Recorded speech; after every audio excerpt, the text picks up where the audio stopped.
जय हिंद। वंदे मातरम। साथियों, मैं अभिषेक मिश्रा आज आप सभी का हमारे दृढ़ संकल्प पर एनसीईआरटी स्पेशल कोर्स की फ्री क्लासेस में बहुत बहुत स्वागत करता हूं। आज की इस क्लास में हम डिस्कस करेंगे क्लास 7 की एनसीईआरटी हिस्ट्री का चैप्टर नंबर 3। हमारे आज के इस चैप्टर का नाम है दिल्ली के सुल्तान। ये चैप्टर दिल्ली पर शासन करने वाले सुल्तानों के इतिहास पर आधारित है।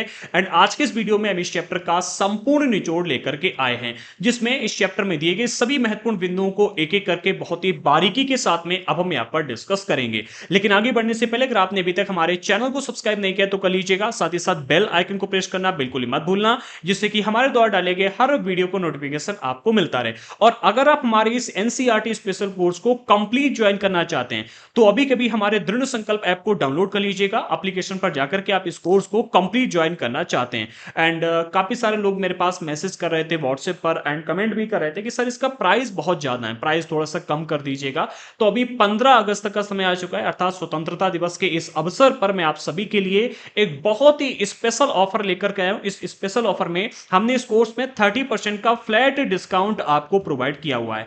इस डिस्काउंट के साथ में अभी कोर्स आपको मात्र 2100 रुपए का पड़ेगा। इस कोर्स का प्राइस अभी तक 3000 था, ठीक है। 3000 वाला ये कोर्स आपको मात्र 2100 रुपए में पड़ने वाला, जो कि हमारा कॉस्ट रिकवरिंग प्राइस है, ठीक है। ये हमारा कॉस्ट रिकवरिंग प्राइस है।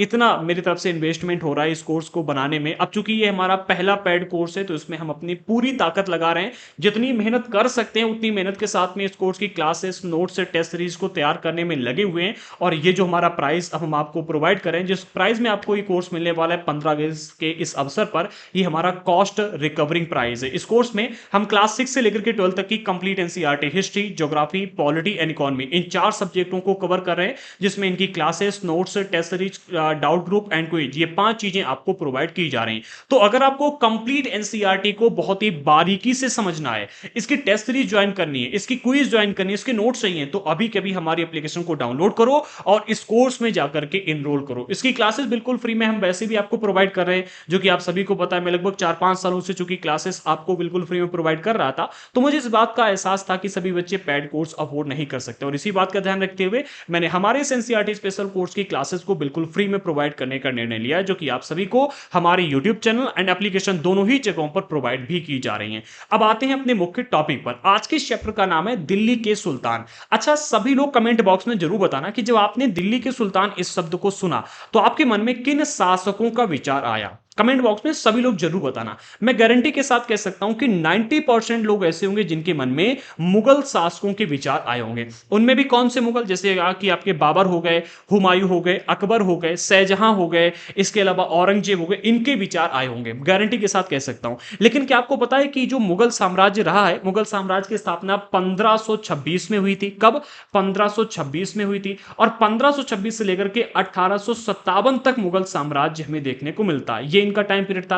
और दिल्ली सल्तनत की स्थापना की अगर हम बात करें, ठीक है, तो दिल्ली सल्तनत की स्थापना आपकी 13वीं सदी में हुई थी, ठीक है। और दिल्ली एक महत्वपूर्ण शहर बना था 12वीं शताब्दी में, ठीक है। 12वीं शताब्दी में एक महत्वपूर्ण शहर बना, इसके अंदर राजधानी को बनाया गया। और 12वीं से लेकर के 16वीं शताब्दी तक यहां पर कई सारे अन्य वंश के शासकों ने राज किया था। लेकिन फिर भी चूंकि हमारी सोशल मीडिया और मीडिया पर इन मुगलों के विषय में ज्यादा चर्चाएं की जाती हैं, इसलिए जब भी हम दिल्ली के सुल्तान, इस सुल्तान शब्द को सुनते हैं तो हमारे मन में इन मुगल शासकों के ही विचार आते हैं। आज का जो हमारा चैप्टर है ये दिल्ली की स्थापना से लेकर के 1526 तक के इतिहास पर आधारित है, यानी कि मुगल साम्राज्य की स्थापना तक के इतिहास पर आधारित है। आइए एक बार देख लेते हैं कि हमें आज के इस चैप्टर में किन किन वंश के शासकों की जानकारी देखने को मिलेगी। ओके, तो दिल्ली के शासक जिनके बारे में आज के इस चैप्टर में हम पढ़ेंगे, सबसे पहले राजपूत वंश के शासक जिन्होंने दिल्ली को एक महत्वपूर्ण शहर के रूप में स्थापित किया। फिर प्रारंभिक तुर्की शासक। इस शासन काल में जितने भी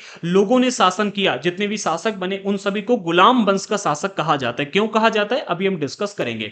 फिर खलजी वंश के शासक आते हैं, ठीक है, इन्होंने दिल्ली के ऊपर शासन किया था। फिर तुगली वंश के शासकों के विषय में डिस्कस करेंगे। फिर सैयद वंश और फिर उसके बाद में लोधी वंश। लोधी वंश का जो शासन काल रहा है वो 1451 से लेकर 1526 के बीच में आए और 1526 में, कब 1526 में इब्राहिम लोदी को हरा करके बाबर ने मुगल साम्राज्य की स्थापना की थी। ठीक है, और मुगल साम्राज्य के विषय में हम चैप्टर नंबर 4 में डिस्कस करेंगे। चैप्टर नंबर 4 का नाम पहले हुआ करता था मुगल साम्राज्य, और अब चैप्टर नंबर 4 का नाम है आपका मुगल 16वीं से लेकर के 17वीं शताब्दी। ठीक है, तो मुगलों के विषय में हम चैप्टर नंबर 4 में डिस्कस करेंगे।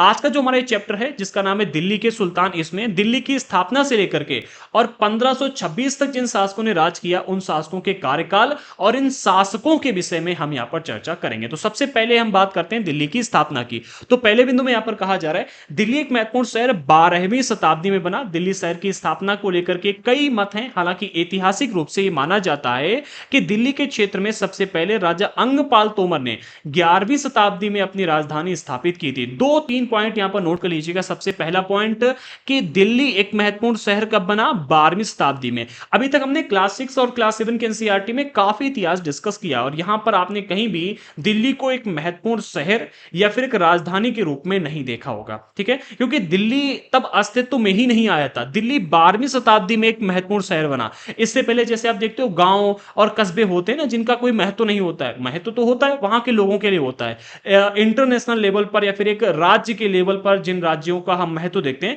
इस लेवल पर दिल्ली की पहचान पहले थी ही नहीं। ठीक है, 12वीं शताब्दी में आकर के इसकी पहचान एक महत्वपूर्ण शहर के रूप में हमें देखने को मिलती है। पहला पॉइंट। दूसरा पॉइंट यह है कि राजा अंगपाल तोमर ने, किसने, राजा अंगपाल तोमर ने 11वीं शताब्दी में दिल्ली के एक क्षेत्र में, दिल्ली को नहीं, दिल्ली के अंदर किसी क्षेत्र में अपनी राजधानी को स्थापित किया था। किसने, राजा अंगपाल तोमर ने, जो कि तोमर वंश के शासक हमें देखने को मिलते हैं। तोमर वंश के सबसे महत्वपूर्ण शासक यही माने जाते हैं। ठीक है, इन्होंने 11वीं शताब्दी में अपनी राजधानी दिल्ली के किसी क्षेत्र में, दिल्ली के किसी क्षेत्र में स्थापित की थी। अच्छा, इन्होंने जहां पर अपनी राजधानी को स्थापित किया था उसके बारे में बताया जा रहा है कि इन्होंने लाल कोट नामक किले का निर्माण किया था, जो कि आज के टाइम पर कुतुब मीनार परिसर में देखा जा सकता है। जहां पर कुतुब मीनार बना हुआ है उसी परिसर में आपको लाल कोट नामक किला भी देखने को मिलेगा। इस किले का निर्माण राजा अंगपाल तोमर ने 11वीं शताब्दी में किया था और इसके बाद में यहीं पर अपनी राजधानी को भी स्थापित किया था।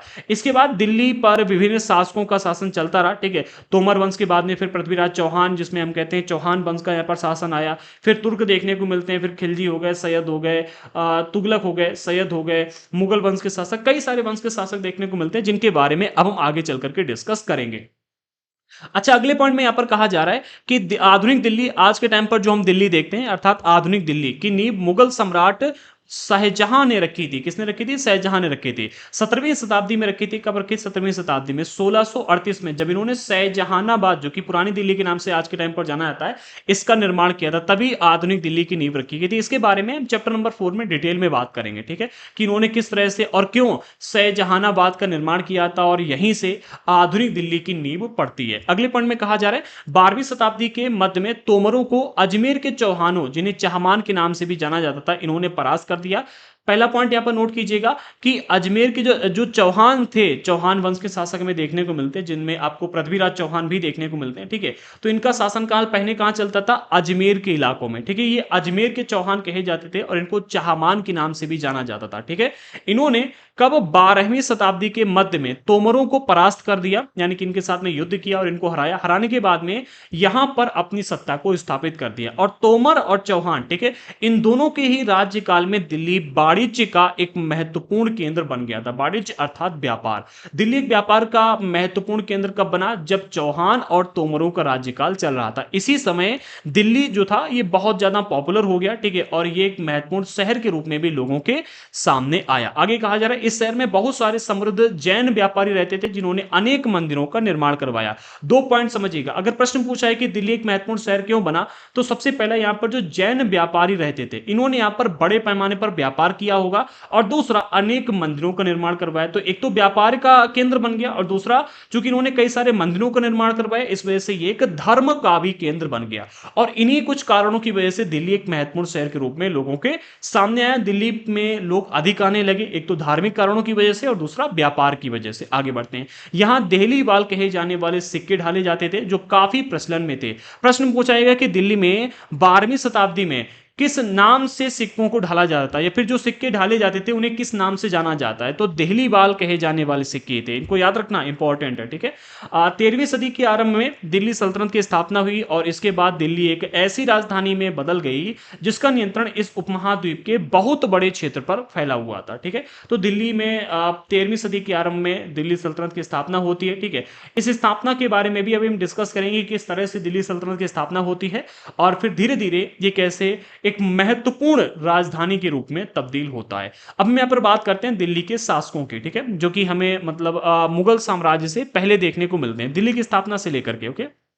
सबसे पहले दिल्ली के ऊपर राजपूत वंश के शासकों ने राज किया था, जिनमें से अंगपाल तोमर की तो हमने बात कर ही ली है कि इन्होंने ही सबसे पहले दिल्ली के अंदर किसी क्षेत्र में अपनी राजधानी को स्थापित किया था। तो तोमरों का राज्यकाल रहता है आरंभिक 12वीं शताब्दी से लेकर के 1165 तक। इससे पहले भी यहाँ पर मतलब रहते होंगे, मतलब एक महत्वपूर्ण व्यक्ति के रूप में होंगे, भूस्वामी होंगे या फिर कुछ और इनका पद रहा होगा। धीरे धीरे इन्होंने अपनी ताकत को बढ़ाया और बढ़ाने के बाद में फिर अपनी एक राजधानी बना ली और अपनी खुद की सत्ता स्थापित की। और 1165 तक तोमरों का शासनकाल देखने को मिलता है, जिसमें इनके सबसे महत्वपूर्ण शासक थे अंगपाल, ठीक है। इन्होंने 1130 से लेकर के 1145 तक दिल्ली के ऊपर राज किया था। इसके बाद में फिर चौहानों का शासनकाल आता है, जो कि पहले अजमेर के चौहान कहे जाते थे, ठीक है। इन्होंने तोमरों को परास्त किया और 1165 से लेकर के 1192 तक यहां पर राज किया, ठीक है। किस शासक ने यहां पर सबसे पहले अपनी मतलब राज किया था उसका वर्णन एनसीईआरटी में नहीं दिया गया और आई होप कि हम आगे की क्लासेस में इसको डिस्कस करेंगे।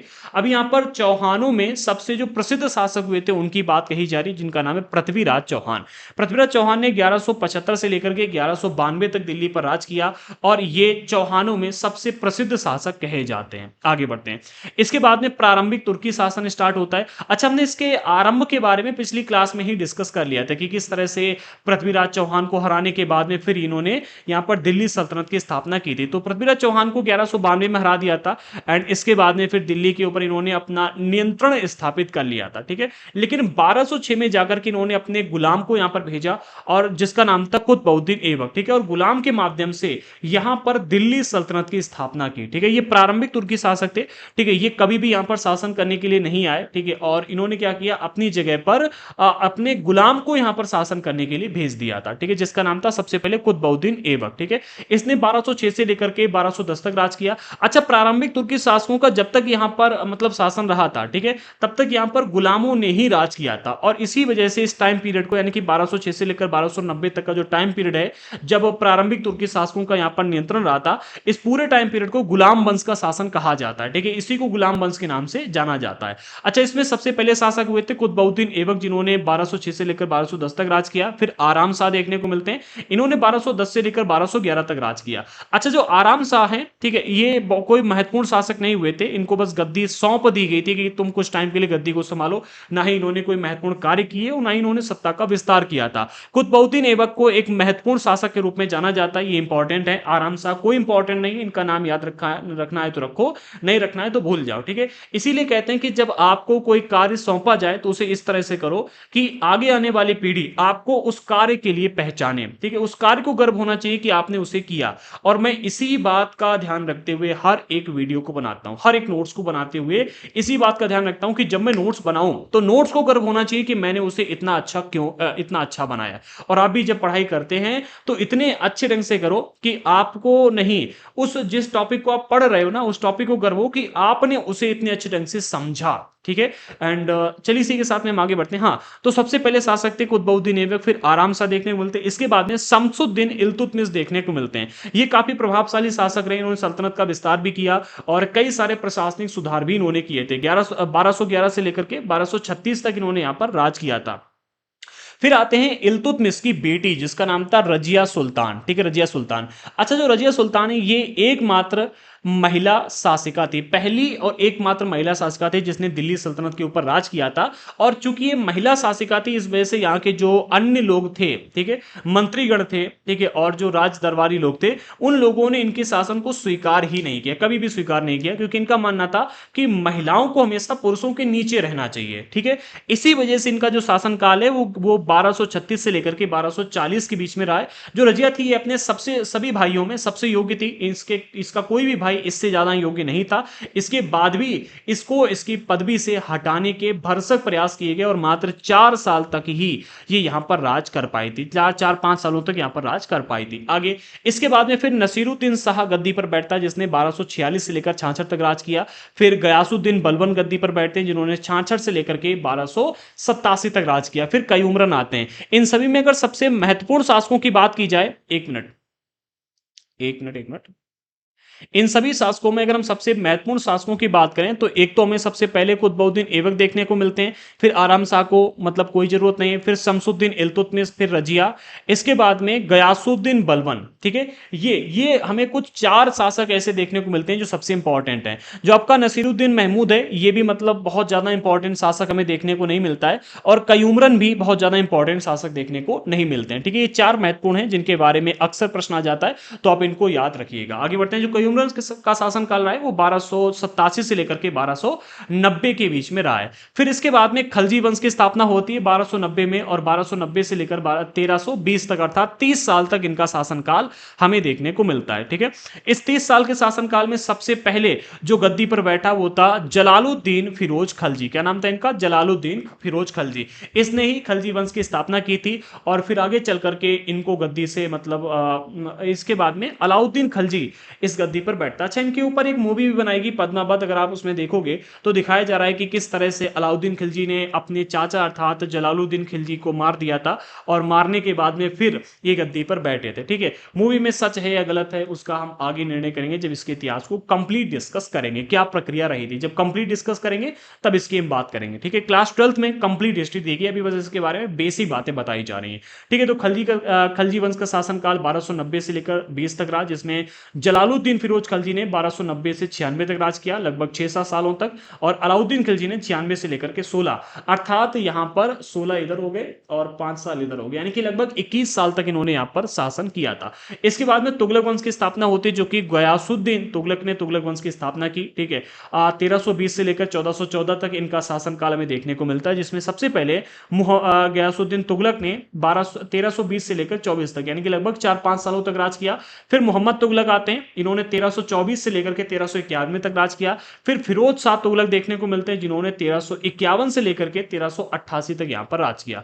और इनके अगर पूरे टाइम पीरियड को अगर हम कहें, तुगलक वंश का जो टोटल टाइम पीरियड रहा है जिसने दिल्ली सल्तनत पर अपनी सत्ता जमा करके रखी, वो 1320 से लेकर के 1414 तक। ठीक है, अब हम आगे बढ़ते हैं। इसके बाद में सैयद वंश की स्थापना होती है। ठीक है, सैयद वंश की स्थापना होती है, जिसमें इनका जो कार्यकाल हमें देखने को मिलता है वो 1414 से लेकर के 1451 के बीच में देखने को मिलता है। इसमें 2 महत्वपूर्ण शासक हुए, एक आपके खिज्र खान देखने को मिलते हैं और एक आपके मुबारक शाह। ठीक है, खिज्र खान ने 1414 से लेकर के 1421 तक राज किया, और मुबारक शाह ने 1421 से लेकर के 1434 तक राज किया। देखो, एनसीईआरटी में तो कई सारे नाम दिए ही नहीं गए थे, मुबारक शाह का नाम ही नहीं दिया गया था, क्योंकि इनके टाइम पीरियड को बहुत अधिक इंपॉर्टेंस नहीं दी जाती है। ठीक है, लेकिन फिर भी मैंने इसको रख लिया ताकि आपको इनके बारे में जानकारी रहे कि अगले शासक कौन हुए थे। ठीक है, आगे बढ़ते हैं। इसके बाद में जो शासक हुए वो बहुत महत्वपूर्ण नहीं थे, उनके इतिहास को भी मतलब हमें बहुत कम देखने को मिलता है। ठीक है, आगे की क्लासेस में इनके बारे में चर्चा करेंगे, लेकिन महत्वपूर्ण शासक केवल यही 2 रहे हैं। आगे बढ़ते हैं। फिर इसके बाद में लोधी वंश की स्थापना होती है, जिसने 1451 से लेकर के 1526 तक राज किया था, जिसमें सबसे पहले बहलोल लोधी ने शासन किया 51 से लेकर के 89 तक। फिर सिकंदर लोधी ने राज किया, इनका शासनकाल बहुत महत्वपूर्ण नहीं माना जाता सिकंदर का। ठीक है, बहलोल लोधी का महत्वपूर्ण था। तो सिकंदर ने राज किया था 1489 से लेकर के 1517 तक। इसके बाद में फिर इब्राहिम लोधी आते हैं, इन्होंने 1517 से लेकर के 1526 तक दिल्ली के ऊपर शासन किया था। और 1526 में फिर यहां पर होता क्या है कि आक्रमण होता है किसका? मुगलों का। ठीक है, मुगलों में कौन शासक था? बाबर ने यहां पर आक्रमण किया, पानीपत की पहली लड़ाई लड़ी गई 1526 में, और इसमें इब्राहिम लोधी की हार होती है। हार के बाद में फिर यहां पर बाबर ने दिल्ली में मुगल साम्राज्य की नींव को रखा, और फिर यहां से हमें मुगल साम्राज्य का विस्तार देखने को मिलता है, जिसमें बाबर के बाद हुमायूं, फिर शेरशाह सूरी, अकबर, जहांगीर, शाहजहां, औरंगजेब, और ऐसे कई सारे शासक हमें देखने को मिलते हैं। बेसिकली आज के इस चैप्टर में हमने यहां पर अभी जिन शासकों की बात की, राजपूत वंश से लेकर के और आपके लोधी वंश तक, ठीक है, इन्हीं शासकों के विषय में चर्चा करने वाले हैं। सबसे पहले हम बात करेंगे कि दिल्ली के सुल्तानों के बारे में हमें जानकारियां कैसे प्राप्त होती हैं। प्रश्न है ये आपके सामने, दिल्ली के सुल्तानों के बारे में जानकारी कैसे प्राप्त हुई है हमें, ठीक है। तो इसके कुछ उदाहरण यहां पर दिए जा रहे हैं जिनके माध्यम से हम इस टॉपिक को समझेंगे। सबसे पहले कहा जा रहा है अभिलेख, सिक्कों और स्थापत्य के माध्यम से काफी सूचना मिलती है। स्थापत्य अर्थात भवन निर्माण कला, जैसे हमने हड़प्पा सभ्यता के बारे में वहां की स्थापत्य के माध्यम से जानकारियां प्राप्त की, वहां के मकान कैसे बने थे, वस्तुएं कैसी उपयोग में लाई जा रही थी, शहर कैसे बसे हुए थे, इसको स्थापत्य कहते हैं, ठीक है। तो भवन निर्माण कला अर्थात स्थापत्य। तो प्राचीन काल हो या फिर मध्य काल हो, इन सभी के विषय में एक तो हमें अभिलेखों के माध्यम से, सिक्कों के माध्यम से और स्थापत्य के माध्यम से काफी सारी जानकारियां मिल जाती हैं। मगर और भी महत्वपूर्ण वे इतिहास हैं जो सुल्तानों के शासनकाल में प्रशासन की भाषा फारसी में लिखे गए थे। जो इतिहास इन सुल्तानों के शासनकाल में लिखे गए थे, इन इतिहासों से हमें काफी सारी जानकारियां मिलती हैं। और इन इतिहासों को तारीख जो कि एक वचन है और तवारीख जो कि बहुवचन है, इस नाम से जाना जाता है। किस नाम से जाना जाता है? तारीख या फिर तवारीख, ठीक है। जब कोई केवल एक ही घटना जिसमें दी गई उसको तारीख कहते हैं, जिसमें कई सारी घटनाओं का वर्णन किया गया उसे तवारीख के नाम से जाना जाता है अर्थात बहुवचन, ठीक है। असल तवारीख के लेखक हुए करते थे, वो एक तो प्रशासक थे, ठीक है, मतलब इनके साम्राज्य में अलग अलग क्षेत्रों में शासन करने वाले प्रशासक जो थे, ठीक है। इसके अलावा जो कवि थे और जो दरबारी लोग हुआ करते थे, ये शिक्षित व्यक्ति थे और इन्हीं शिक्षित व्यक्तियों ने इन तवारीखों की रचना की थी, जो कि घटनाओं का वर्णन भी करते थे और शासकों को प्रशासन संबंधी सलाह भी देते थे। कहने का अर्थ यहां पर यह है कि जो प्रशासक, कवि और दरबारी लोग होते थे, ये शिक्षित व्यक्ति थे और जब भी कोई घटना होती थी तो उसका इन तवारीखों में वर्णन किया करते थे, लिखते थे इसमें। और इसके अलावा प्रशासन संबंधी सलाह भी दिया करते थे कि आपको यहां पर यह करना है और ये नहीं करना है, ठीक है। सलाह देने का काम भी लोग किया करते थे, जो कवि थे वो भी, दरबारी लोग भी और प्रशासक वर्ग के व्यक्ति भी, ठीक है। वे न्याय संगत शासन के महत्व पर बल देते थे। अच्छा, सबसे इंपॉर्टेंट बात जो यहां पर हमें देखने को मिलती है वो ये है कि ये लोग जो इन तवारीखों की रचना करते थे, ठीक है, वे अक्सर अपने इतिहास सुल्तानों के लिए उनसे ढेर सारे इनाम और इकराम पाने के लिए करते थे। अब आप मुझे एक बात बताओ कि अगर आपको खुश करने के लिए कोई व्यक्ति आपके इतिहास को लिख करके ला रहा है, ठीक है, और उसमें वो आपकी बुरी चीजों को लिख रहा है, तो क्या आप उसको इनाम दोगे?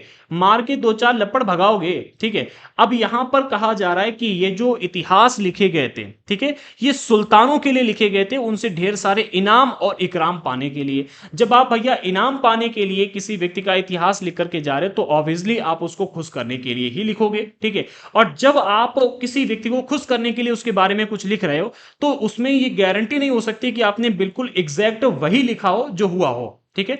इसलिए हम इन तवारीखों के ऊपर 100% भरोसा नहीं कर सकते। हमें इन तवारीखों से यह पता चलता है कि उस समय के जो शासक वर्ग के व्यक्ति थे वो अपने बारे में भविष्य के लिए क्या क्या जानकारियां प्रदान करवाना चाहते थे, या फिर क्या चाहते थे कि जनता उनके बारे में क्या जाने। यानी कि उस समय के शासक, दरबारी, प्रशासक और कवि, इनकी सोच के बारे में हमें इन तवारीखों से पता चलता है, इनकी मानसिकता का पता चलता है हमें इन तवारीखों के माध्यम से, ठीक है। बेसिकली कह सकते हैं उस समय की कुछ घटनाएं भी हमें देखने को मिलती हैं और यह देखने को मिलता है कि उस समय के जो शासक लोग थे वो अपने बारे में जनता को क्या बताना चाहते थे, ठीक है, कैसा अपने आप को लोगों के सामने प्रेजेंट करना चाहते थे। आगे बढ़ते हैं तो यही कहा जा रहा है कि उनसे ढेर सारे इनाम और इकराम पाने के लिए लिखा करते थे। ये लेखक अक्सर शासकों को जन्म सिद्ध अधिकार और लिंग भेद पर आधारित आदर्श समाज व्यवस्था बनाए रखने की सलाह देते।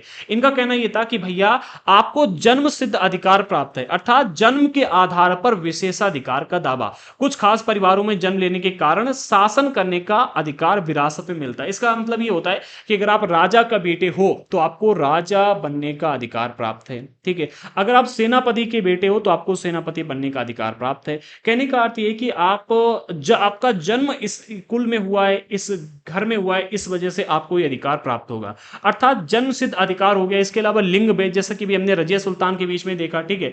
तो लिंग भेद का अर्थ यह कि भाई स्त्रियों और पुरुषों के बीच में सामाजिक और शारीरिक संबंधी अंतर जो है, ठीक है, कि भैया राजा, जो पुरुष वर्ग के व्यक्ति हैं वो राजा बनने के लिए पैदा हुए हैं, ठीक है, वो युद्ध लड़ने के लिए पैदा हुए हैं, वो बाहर जाने के लिए पैदा हुए हैं, जैसा आज के टाइम पर हम देखते हैं, ठीक है। इसी तरह से लिंग भेद संबंधी आदर्श समाज व्यवस्था बनाए रखने की सलाह देते थे ये लेखक लोग, ठीक है, कि भैया आपको जन्म जन्मसिद्ध अधिकार प्राप्त है, क्योंकि आपका जन्म इस परिवार में हुआ है, इसलिए ये काम करना आपका अधिकार, आप ऐसे काम कीजिएगा और कर सकते हो, ठीक है। और आप पुरुष हो इसलिए आप ऐसा कर सकते हो, ठीक है। तो ऐसे आदर्श समाज व्यवस्था बनाए रखने की सलाह देते थे। उनके विचारों से सारे लोग सहमत बिल्कुल भी नहीं होते थे। जो ये लेखक लोग थे, ठीक है, ये तो भैया राजा को खुश करने के लिए लिखते थे, इसलिए कई बार ऐसी भी बातें लिखते थे जो मतलब अन्य लोगों को पसंद ना हो, और इसी वजह से सभी लोग इनकी बातों से हमेशा सहमत नहीं रहते थे। अगले पॉइंट में कहा जा रहा है, सन 1236 में सुल्तान इल्तुतमिश की बेटी, जिसका नाम था रजिया, ठीक है, ये सिंहासन पर बैठी। वह अपने सभी भाइयों से अधिक योग्य थी, ठीक है। उसके जितने भी भाई थे उससे मतलब कम योग्य थे। मतलब अगर देखो राजा का बेटा है, ठीक है, तो मतलब उसके अंदर कई सारे गलत ऐब भी आ जाते हैं, और उस समय के, ठीक है, तो उस समय के तो मतलब क्या ही कह सकते हो, ठीक है। तो ये मतलब जो भाई थे इतने योग्य नहीं थे इसके, लेकिन रजिया योग्य थी। अब जब रजिया योग्य थी तो उसको शासन पर बैठाया गया, लेकिन हुआ क्या कि दरबारी जन जो लोग थे उन्होंने रानी को एक शासक के रूप में मान्यता नहीं दी।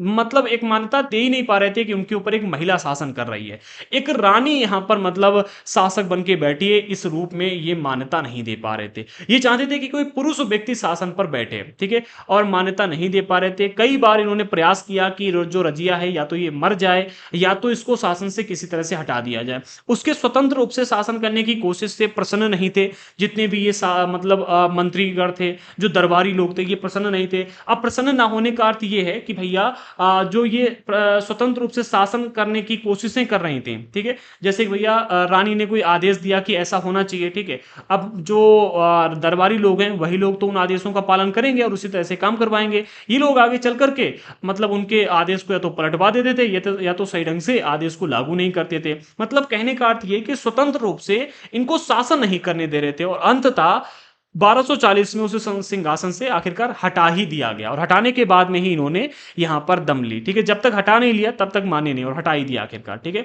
अच्छा, इसके बाद में मिन्हाज सिराज ने इनके ऊपर एक लाइन भी लिखी जिसके बारे में यहां पर कहा जा रहा है। उस समय के इतिहासकार जिनका नाम था मिन्हाज सिराज, इनका सोचना था कि ईश्वर ने जो आदर्श समाज व्यवस्था बनाई है उसके अनुसार स्त्रियों को पुरुषों के अधीन होना चाहिए, जो कि यहाँ पर लिंग भेद के अनुसार जो लेखक लोग हुआ करते थे ये कहते थे कि भाई जो पुरुष हैं उनको ऊपर रहना चाहिए और महिलाओं के ऊपर रहना चाहिए, और जो महिलाएं हैं उनको पुरुषों के अधीन रहना चाहिए, ठीक है। लेकिन यहां पर मिन्हाज सिराज की सोच थोड़ी सी अलग थी। इन्होंने कहा अब चूंकि ईश्वर ने एक ऐसी सामाजिक व्यवस्था बनाई है जिसके अनुसार स्त्रियों को पुरुषों के अधीन होना चाहिए, इसलिए वो पूछता है ईश्वर से। इसने एक लाइन लिखी, खुदा की रचना के खाते में उसका ब्यौरा चूंकि मर्दों की सूची में नहीं आता, इसलिए इतनी शानदार खूबियों से भी उसे आखिर हासिल किया हुआ। कहने का अर्थ इसका यह है कि भैया खुदा की रचना में यानी कि ईश्वर ने एक ऐसी सामाजिक व्यवस्था बनाई है जिसमें जो महिला वर्ग की व्यक्तियां हैं, महिला वर्ग के लोग हैं, इनको पुरुषों के अधीन रहना है, ठीक है। ये अपनी ताकत का इस्तेमाल नहीं कर सकते। अब जब इस्तेमाल कर ही नहीं सकते तो आपने इतनी शानदार खूबियां देकर के इस रजिया सुल्तान को यहां पर क्यों भेजा, ठीक है। इनका ये मतलब पूछना था, और इसके लिए उन्होंने यहां पर एक लाइन भी लिखी थी। आगे बढ़ते हैं, अगले पॉइंट में हमें कुछ हिंदू शासिका महिलाओं का भी वर्णन देखने को मिलता है जो कि मध्यकाल की ही हैं। एक आपको मिलती है आधुनिक आंध्र प्रदेश के बारंगल क्षेत्र में किसी समय काकतीय वंश का राज था, ठीक है। यहां पर एक महिला का शासन था, इनके बारे में बताया जा रहा है। तो आधुनिक आंध्र प्रदेश के बारंगल क्षेत्र में किसी समय काकतीय वंश का राज था। इसके ऊपर एक मूवी भी बनाई गई है। अगर आप देखोगे तो इसके हीरो आपको देखने को मिलते हैं अल्लू अर्जुन, और हीरोइन जो आपको देखने को मिलती हैं वो कौन है, अनुष्का, ठीक है, अनुष्का शर्मा है, ठीक है, अनुष्का नाम है, साउथ की हीरोइन है जिन्होंने बाहुबली मूवी में काम किया था, ठीक है, वही है। मुझे नाम ढंग से याद नहीं, अगर नाम में गलती हो रही हो तो आप लोग करेक्ट कर लेना, ठीक है। ये मतलब रुद्रमा देवी, ठीक है, रुद्रमा देवी नाम से ही मूवी था, ठीक है। तो काकतीय वंश का शासन चल रहा था, उस वंश की रानी थी रुद्रमा देवी, ठीक है। इनका जो शासन काल रहा था वो 1262 से लेकर के 1289 के बीच में जाना जाता है। इनके व्यवहार से रजिया का व्यवहार बिल्कुल ही विपरीत हमें देखने को मिलता है। रुद्रमा देवी ने अपने अभिलेखों में अपना नाम पुरुषों जैसा लिखवा करके अपने पुरुष होने का भ्रम पैदा किया था। इन्होंने क्या किया था, अपने आप को महिला के रूप में जनता के सामने प्रेजेंट ही नहीं किया। अच्छा, मूवी में इसके जो कारण बताए गए वो अलग अलग हैं, ठीक है। आप अगर चाहें तो मूवी जाकर देख सकते हो। अभी एनसीईआरटी में जितना बताया जा रहा है हम उतना ही डिस्कस करेंगे। यहां पर कहने का अर्थ ये कि जैसे हम देखते हैं कि भैया जो रजिया सुल्तान थी वो एक महिला के रूप में गद्दी पर बैठी, और उनको गद्दी से हटाने के भरसक प्रयास किए गए और हटा भी दिया गया, ठीक है। वहीं अगर हम काकतीय वंश की रानी रुद्रमा देवी की बात करें, ठीक है, तो इन्होंने अपने आप को पुरुष के रूप में लोगों के सामने प्रेजेंट किया और काफी लंबे समय तक शासन किया। अगर हम देखें तो 1262 से लेकर के 1289 तक इन्होंने यहां पर राज किया था। अच्छा, एक और महिला शासिका का वर्णन हमें देखने को मिलता है जो कि कश्मीर की रानी थी, इनका नाम था रानी दिद्दा। इन्होंने 980 से लेकर के 1003 तक राज किया था। इनका नाम दीदी यानी कि बड़ी बहन से निकलता है, दिद्दा अर्थात दीदी और दीदी अर्थात बड़ी बहन, ठीक है। जाहिर है कि प्रजा ने अपनी प्रिय रानी को एक स्नेह भरा संबोधन दिया होगा। तो यहां पर जो मध्यकाल की शासिका हमें देखने को मिलती है उस टाइम पीरियड की, ठीक है, तो तीन महत्वपूर्ण हमें महिला शासिकाओं का वर्णन देखने को मिलता है। एक आपकी रजिया जो कि दिल्ली सल्तनत पर शासन करने वाली एकमात्र और पहली महिला शासिका थी। और दूसरा आपको जो अलग अलग क्षेत्र देखने को मिलते हैं इसमें काकती वंश की एक महिला शासिका थी जिनका नाम था रुद्रमा देवी, और कश्मीर पर शासन करने वाली रानी दिद्दा, ठीक है। तीनों महत्वपूर्ण है और इन तीनों में रजिया सुल्तान सबसे महत्वपूर्ण है और इसके बाद में रुद्रमा देवी भी, ठीक है, क्योंकि इन्होंने अपना जो नाम है पुरुषों जैसा लिखवा करके अपने पुरुष होने का भ्रम पैदा किया था। इंपॉर्टेंट है, इसको चाहो तो याद कर लीजिएगा, ठीक है। आगे बढ़ते हैं। अब हम यहां पर बात करेंगे दिल्ली सल्तनत का विस्तार गैरिसन शहर से साम्राज्य तक। अच्छा, गैरिसन शहरों के बारे में आपको पता है, ठीक है। अब यहां पर गैरिसन शहर के बारे में, एक मिनट, हाँ, गैरिसन शहर के बारे में और भीतरी प्रदेश के बारे में पहले से जान लीजिएगा, ठीक है। एक तो गैरिसन शहर और दूसरा भीतरी प्रदेश, ठीक है। तो गैरिसन शहर जो होते थे ये किले बंदर बसाव क्षेत्र थे जहां पर सैनिक लोग रहते थे। जैसे कि मान लेते हैं ये इतना इलाका है जो कि दिल्ली सल्तनत के विस्तार क्षेत्र में आता है, ठीक है। तो इस इलाके में एक यहां पर गैरिसन शहर बना दिया, एक यहां पर गैरिसन शहर बसा दिया, एक यहां पर बसा दिया, एक यहां पर बसा दिया, एक यहां पर बसा दिया। ऐसे अलग अलग क्षेत्रों में इन्होंने गैरिसन शहर बना करके रखे हुए थे। अब जो ये गैरिसन शहर होते थे इन शहरों के अंदर सैनिक लोग रहते थे, ठीक है। रक्षक सैनिक टुकड़ियां रहती थी जो कि जनता का भी रक्षण करती थी और साम्राज्य की सुरक्षा के लिए भी कार्य करती थी, ठीक है। ये जो शहर जैसे आज के टाइम पर हम देखते हैं मिलिट्री एयरबेस होते हैं, मिलिट्री एरियाज होते हैं जहां पर मिलिट्री वाले लोग रहते हैं, ठीक है। इसी तरह मिलिट्री कैंप होते हैं, इसी तरह से पहले गैरिसन शहर हुआ करते थे, ठीक है। तो गैरिसन शहर पूरे के पूरे बसाए जाते थे और ये किले बंद बसाव क्षेत्र होते थे। प्रॉपरली किले के द्वारा इनको घेरा जाता था। पहले एक एरिया चिन्हित किया और एरिया को आसपास से चारों ओर से दीवार बना करके, ठीक है, पत्थर की, ईंट की, ऐसे ऊंची ऊंची और चौड़ी चौड़ी दीवारों को बना करके घेर दिया जाता था उस इलाके को, और उस इलाके के अंदर ये सैनिक लोग रहा करते थे, ठीक है। इसे कहते हैं गैरिसन शहर, ठीक है। भीतरी प्रदेशों की अगर बात करें तो किसी शहर या बंदरगाह के आसपास के इलाके जो उस शहर के लिए वस्तुओं और सेवाओं की पूर्ति करें। जैसे कि यहां पर हमने गैरिसन शहरों की बात करी, तो गैरिसन शहर के आसपास के जो इलाके थे ये वाले, ठीक है, ये वाले इलाके थे। इसी तरह से इसके आसपास के इलाके, इसी तरह से इसके आसपास के इलाके, ठीक है, ये जो इलाके थे इनको भीतरी प्रदेश कहा जाता था। ये आसपास के इलाके, ठीक है, किसी शहर या बंदरगाह के आसपास के इलाके जो उस शहर के लिए वस्तुओं और सेवाओं की पूर्ति करें। आज के टाइम पर जो हम गांव देखते हैं ना, ठीक है, आज के टाइम पर गांव, जिनको हम कह सकते हैं आज के टाइम के लिए भीतरी प्रदेश, ठीक है। अच्छा, जो ये मुगल शासक हमें देखने को मिलते हैं या फिर जो ये दिल्ली सल्तनत के जो शासक देखने को मिलते हैं, इनका मतलब जो नियंत्रण था वो गैरिसन शहरों पर तो इन्होंने ही गैरिसन शहर बसाए हुए थे। इसके अलावा जो भीतरी प्रदेश में देखने को मिलते हैं इनके ऊपर ना के बराबर था। अब आते हैं इसके बारे में डिटेल में बात कर लेते हैं। पहले बिंदु में यहां पर कहा जा रहा है 13वीं शताब्दी के आरंभिक वर्षों में दिल्ली के सुल्तानों का शासन गैरिसनों अर्थात रक्षक सैनिकों की टुकड़ियों, जो गैरिसन की हमने बात करी, ठीक है, तो गैरिसनों के निवास के लिए बने मजबूत किलेबंद शहरों से परे शायद ही कभी फैलाव। कहने का अर्थ यह है कि जो मतलब 13वीं सदी के आरंभिक वर्षों की अगर हम बात करें, यानी कि सन 1200 से लेकर के 1300 के बीच की अगर हम स्टार्टिंग की बात करें, यानी 1200 से लेकर 1225, 26, 30, ठीक है, 35, 40 तक की अगर हम बात करें तो इस टाइम पीरियड तक जो दिल्ली के सुल्तानों का शासन था ये गैरिसनों तक ही सीमित था। गैरिसन शहर जो थे यहां तक सीमित था। गैरिसन शहर के जो बाहरी इलाके थे, ठीक है, गैरिसनों के निवास के लिए बने मजबूत किलेबंद शहरों से परे, यानी कि गैरिसनों के जो बाहरी इलाके थे, इनसे बाहर के इलाके थे, ठीक है, जिन्हें भीतरी प्रदेश कहते हैं, ठीक है, तो यहां पर शायद ही कभी फैल गया हो, शायद ही कोई ऐसा मतलब मौका रहा हो जहां पर इन्होंने किसी इलाके के ऊपर अपना शासन जमा लिया हो। इनका शासनकाल भीतरी प्रदेशों पर ना के बराबर था, गैरिसनों तक ही सीमित रहता था। गैरिसन के बाहरी इलाकों पर इनका नियंत्रण ना के बराबर में देखने को मिलता था। दिल्ली के सुल्तानों का भीतरी प्रदेशों पर नियंत्रण ना के बराबर था और इसलिए उन्हें आवश्यक सामग्री जैसे कि रसद, ठीक है, आवश्यक सामग्री रसद आदि के लिए व्यापार, कर और लूटमार पर निर्भर रहना पड़ता था। समझो क्या होता था, कहने का अर्थ यहाँ पर ये है, चूंकि इनका जो नियंत्रण था वो भीतरी प्रदेशों पर ना के बराबर था, ठीक है। और ये जो भीतरी प्रदेश थे यही शहर और बंदरगाह इत्यादि इलाकों के लिए आवश्यक वस्तुओं की सेवा और सेवाओं की पूर्ति किया करते। जैसे कि आज के टाइम पर अगर हम देखें, शहरों को गांव वाले लोग अगर राशन देना बंद कर दें, गांव वाले लोग जितना भी राशन का उत्पादन करें, वो ये कहें कि भाई जो गांव वाले लोग हैं हम उन्हीं को राशन देंगे, शहर वालों को नहीं देंगे, ठीक है। तो शहर वाले खाएंगे क्या बताओ? आज के टाइम पर खाने के लिए उनके पास, भाई वो तो जाते नहीं खेती करने के लिए। शहर वाले लोग जितनी भी खेती करते हैं वो सारे के सारे गांव वाले लोग ही करते हैं, गांव में किसान रहते हैं, ठीक है। और गांव वाले किसान आज के टाइम पर अगर हम देखें तो उनकी आर्थिक स्थिति ज्यादा कमजोर मिलेगी अपेक्षा शहरों वालों की, ठीक है। शहर में जो लोग रहते हैं उनकी आर्थिक स्थिति कंपेरेटिवली स्ट्रांग है गांव वालों की, ठीक है। और चूंकि और अगर हम बात करें खाने पीने की, तो जितना खाना पीना गांव वाले उत्पादित करते हैं वही खा करके ये शहर वाले लोग जीवित रहते हैं, ठीक है। इसी तरह से अब मान लो कि अगर ये गांव वाले लोग ये कह दें कि हम जितने भी भोजन का उत्पादन करेंगे, जितना भी अनाज का उत्पादन करेंगे वो शहर वालों को नहीं देंगे, तो शहर वाले कहां जाएंगे लेने के लिए बताओ, ठीक है। इनके पास में दो तीन ही ऑप्शन होंगे, या तो व्यापार करके लाएं, ठीक है, आसपास जाएं व्यापार करें खरीद के लाएं, या तो फिर मतलब क्या है कि लूट मार करें, गांव में जाएं और लूट के लाएं। कर वसूलना तो इनके पास में है ही नहीं, कर तो वसूल ही नहीं सकते।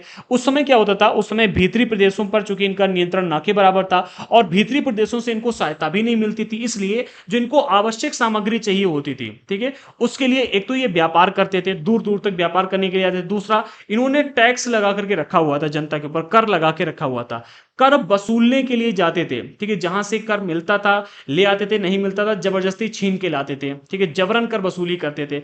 इसके अलावा ये लोग क्या करते थे, लूट मार करते थे, अलग इलाकों के ऊपर चले गए, सैनिक क्या कहते हैं उसे, सैनिक टुकड़ियां लेकर के गए, ठीक है। और सैनिक टुकड़ियां लेकर के वहां पर गए, जाकर के उन्होंने सैनिक अभियान चलाए और वहां पर देखा कि अच्छा, पहले आपने सुना होगा कि मंदिर बहुत बड़े पैमाने पर नष्ट किए गए थे, ठीक है। ये इसी लूटमार की प्रक्रिया के तहत मंदिरों को नष्ट किया गया था। उस समय की आम जनता भोली भाली थी, उन्होंने क्या किया था, अपने खजाने को भगवान को सौंप दिया था। उनके पास जितना धन आता था, अधिकतर जैसे कि राजा महाराजा उस समय के थे, ठीक है, उनके पास बैंक वगैरह तो थी नहीं, वो क्या करते थे, अपने पैसे को मंदिर के खजाने में रख देते थे, ठीक है। उनको लगता था कि भाई मंदिर के खजाने से यहाँ की जनता चोरी करने के लिए थोड़ी नहीं जाएगी, क्योंकि जो हमारे की जनता थी वो भगवान से बहुत डरती थी, ठीक है, भगवान धर्म इन चीजों से डरती थी, इसलिए मंदिर में चोरी करने के लिए कोई जाता ही नहीं था। तो राजाओं ने, इसके अलावा जो जनता थी, काफी जो बड़े बड़े लोग थे, उन्होंने अपने धन को मंदिर के खजाने में सुरक्षित रखा हुआ था। अब जब ये लोग यहाँ पर आए तो इनको तो मतलब इन धर्म से मतलब ही नहीं था, क्योंकि ये लुटेरे थे, ठीक है।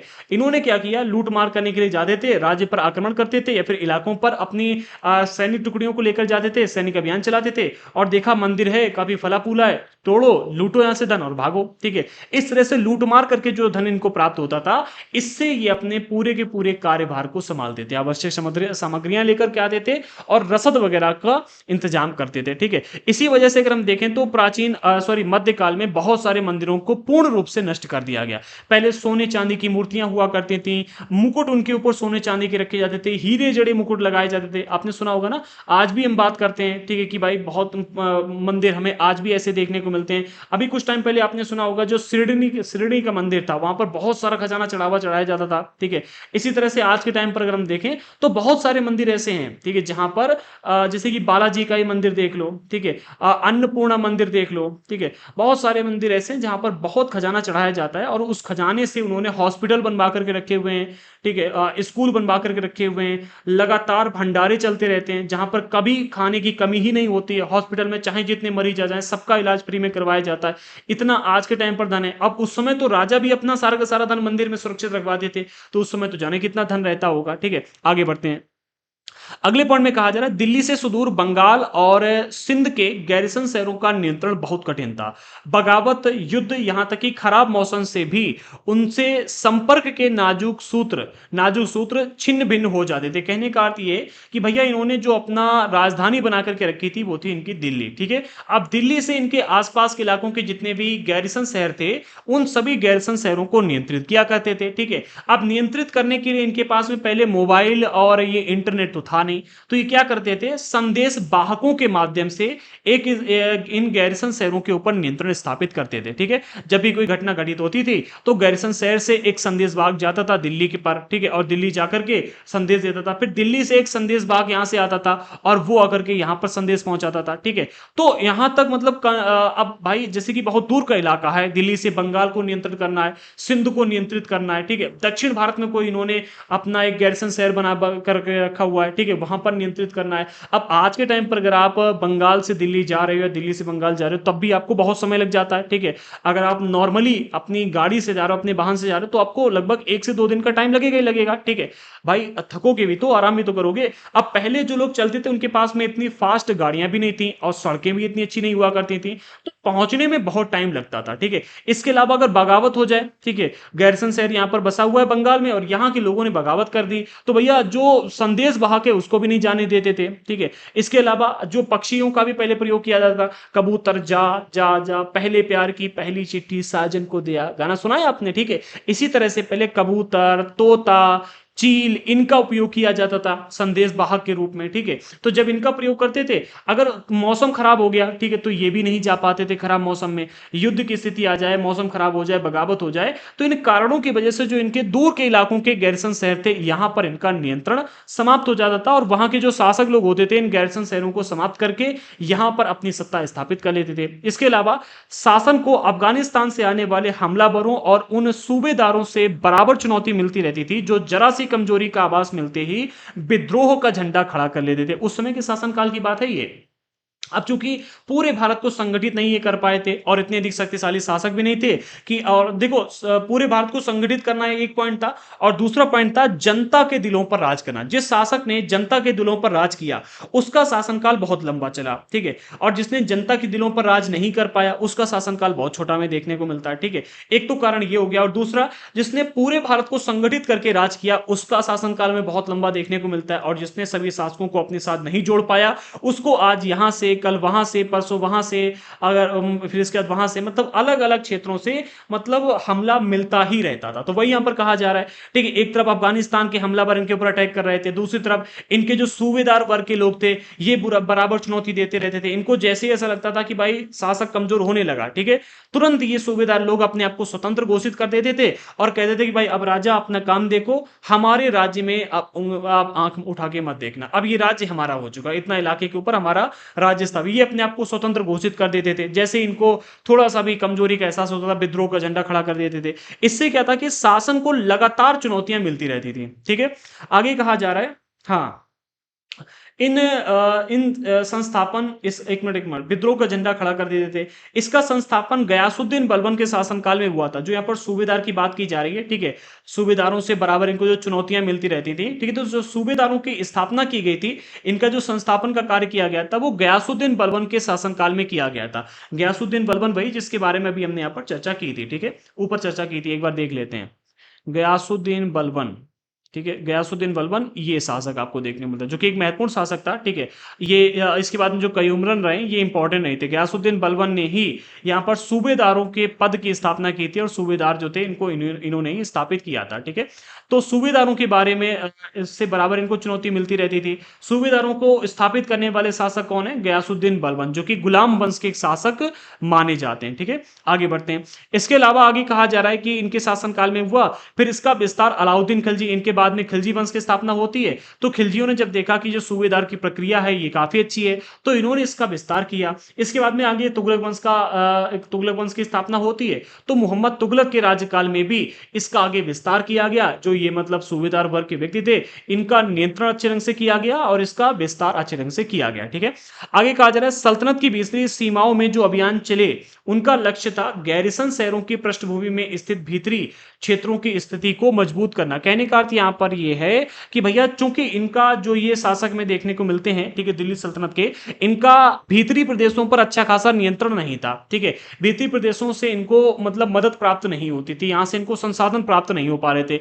इसलिए इन्होंने क्या किया, अधिकतर अभियानों को भीतरी सीमाओं में ही चलाया, अर्थात अपने राज्य के अंदरूनी इलाकों में इन्होंने कई सारे सैनिक अभियान चलाए। ठीक है, और इस सैनिक अभियानों का जिन्होंने प्रमुख लक्ष्य रखा वो ये कि गैरिसन शहरों की पृष्ठभूमि को मजबूत करना, ठीक है, अर्थात इनके जो आसपास के इलाके हैं, जो भीतरी क्षेत्र हैं, ठीक है, यहां पर सत्ता को मजबूत करना, यहां के लोगों को सत्ता स्वीकार करवाने के लिए या तो मना लो या तो मजबूर कर दो, ठीक है, यहां पर अपनी सत्ता मजबूत करना। आगे इन अभियानों के दौरान गंगा यमुना के दोआबों से जंगलों को साफ कर दिया गया और शिकारी संग्राहकों तथा चरवाहों को उनके पर्यावास से खदेड़ दिया गया। जो शिकारी संग्राहक लोग थे, जो चरवाहे लोग थे, इनको इनके पर्यावास से खदेड़ दिया गया, अर्थात ये जहां पर इनका जो मूल निवास था, जहां पर ये रहते थे, इनका जो घर था, वहां से इनको खदेड़ दिया गया, जो कि अधिकतर आपको जंगलों में देखने को मिलेंगे। अब क्योंकि इन्होंने गंगा यमुना के जो दोआब वाले इलाके थे, अर्थात जहां पर मिट्टी अच्छी थी, जहां पर पानी अच्छे ढंग से उपलब्ध था, इन इलाकों के जो जंगल थे, इन जंगलों को काट दिया और काटने के बाद साफ कर दिया। और जो शिकारी संग्राहक लोग थे, चरवाहे लोग थे, ये इन्हीं जंगलों में रहते थे। अब चूंकि इन जंगलों में रहते थे तो सबसे पहले इन लोगों को यहां से खदेड़ा गया, जो नहीं गए उनको मार डाला गया, ठीक है, खदेड़ने के बाद में जंगलों से पेड़ों को काट डाला गया और पेड़ काटने के बाद में पूर्ण रूप से जंगलों को साफ कर दिया गया, ठीक है।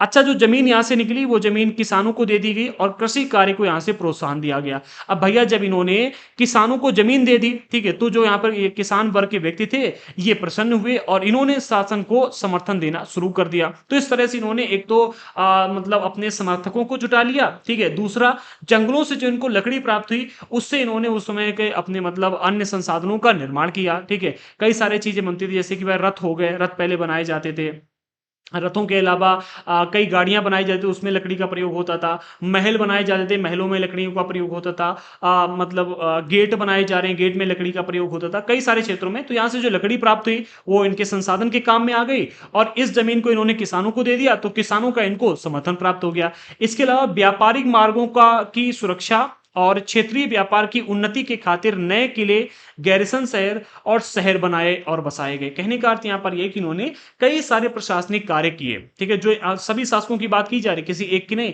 सभी शासकों ने ये कार्य किए। क्या किया कि व्यापारिक मार्गों की सुरक्षा कर दी। अभी तक क्या था, जो व्यापार इन व्यापारिक मार्गों से चलते थे उनके साथ में लूट मार हो रही थी, ठीक है।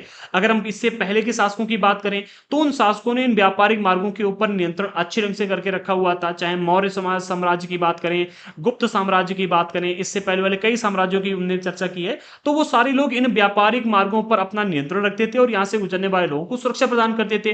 वही कार्य करना इन्होंने शुरू कर दिया। इसके अलावा क्षेत्रीय व्यापार की उन्नति के लिए इन्होंने नए किलों का निर्माण किया, नए नए किले बसाए गए जहां से इन व्यापारों को उन्नति प्रदान की जा सके। नए नए गैरिसन शहर बसाए गए जिससे कि इन लोगों को सुरक्षा प्रदान की जा सके और व्यापार को उन्नति मिल सके। इसके अलावा शहर भी नए नए बसाए गए जिनके बारे में आगे चल करके हम डिस्कस करेंगे। ओके, एक मिनट।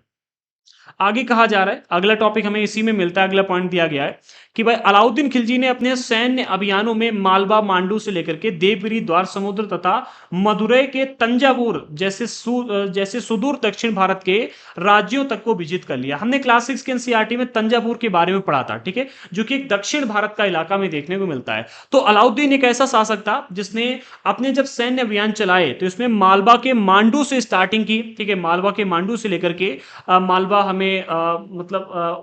उत्तर भारत का इलाका देखने को मिलता है, ठीक है, मध्य भारत में लगभग पाया जाता है, ठीक है। तो मालवा के मांडू से लेकर के देवगिरी, ठीक है, मध्य भारत में ये मालवा पाया जाता है, ठीक है। देवगिरी हो गया, द्वार समुद्र हो गया, मदुरै है, तंजावुर है, ऐसे जो दूर दूर के इलाके थे, इन दूर दूर के इलाकों तक इसने अपने साम्राज्य का विस्तार कर लिया।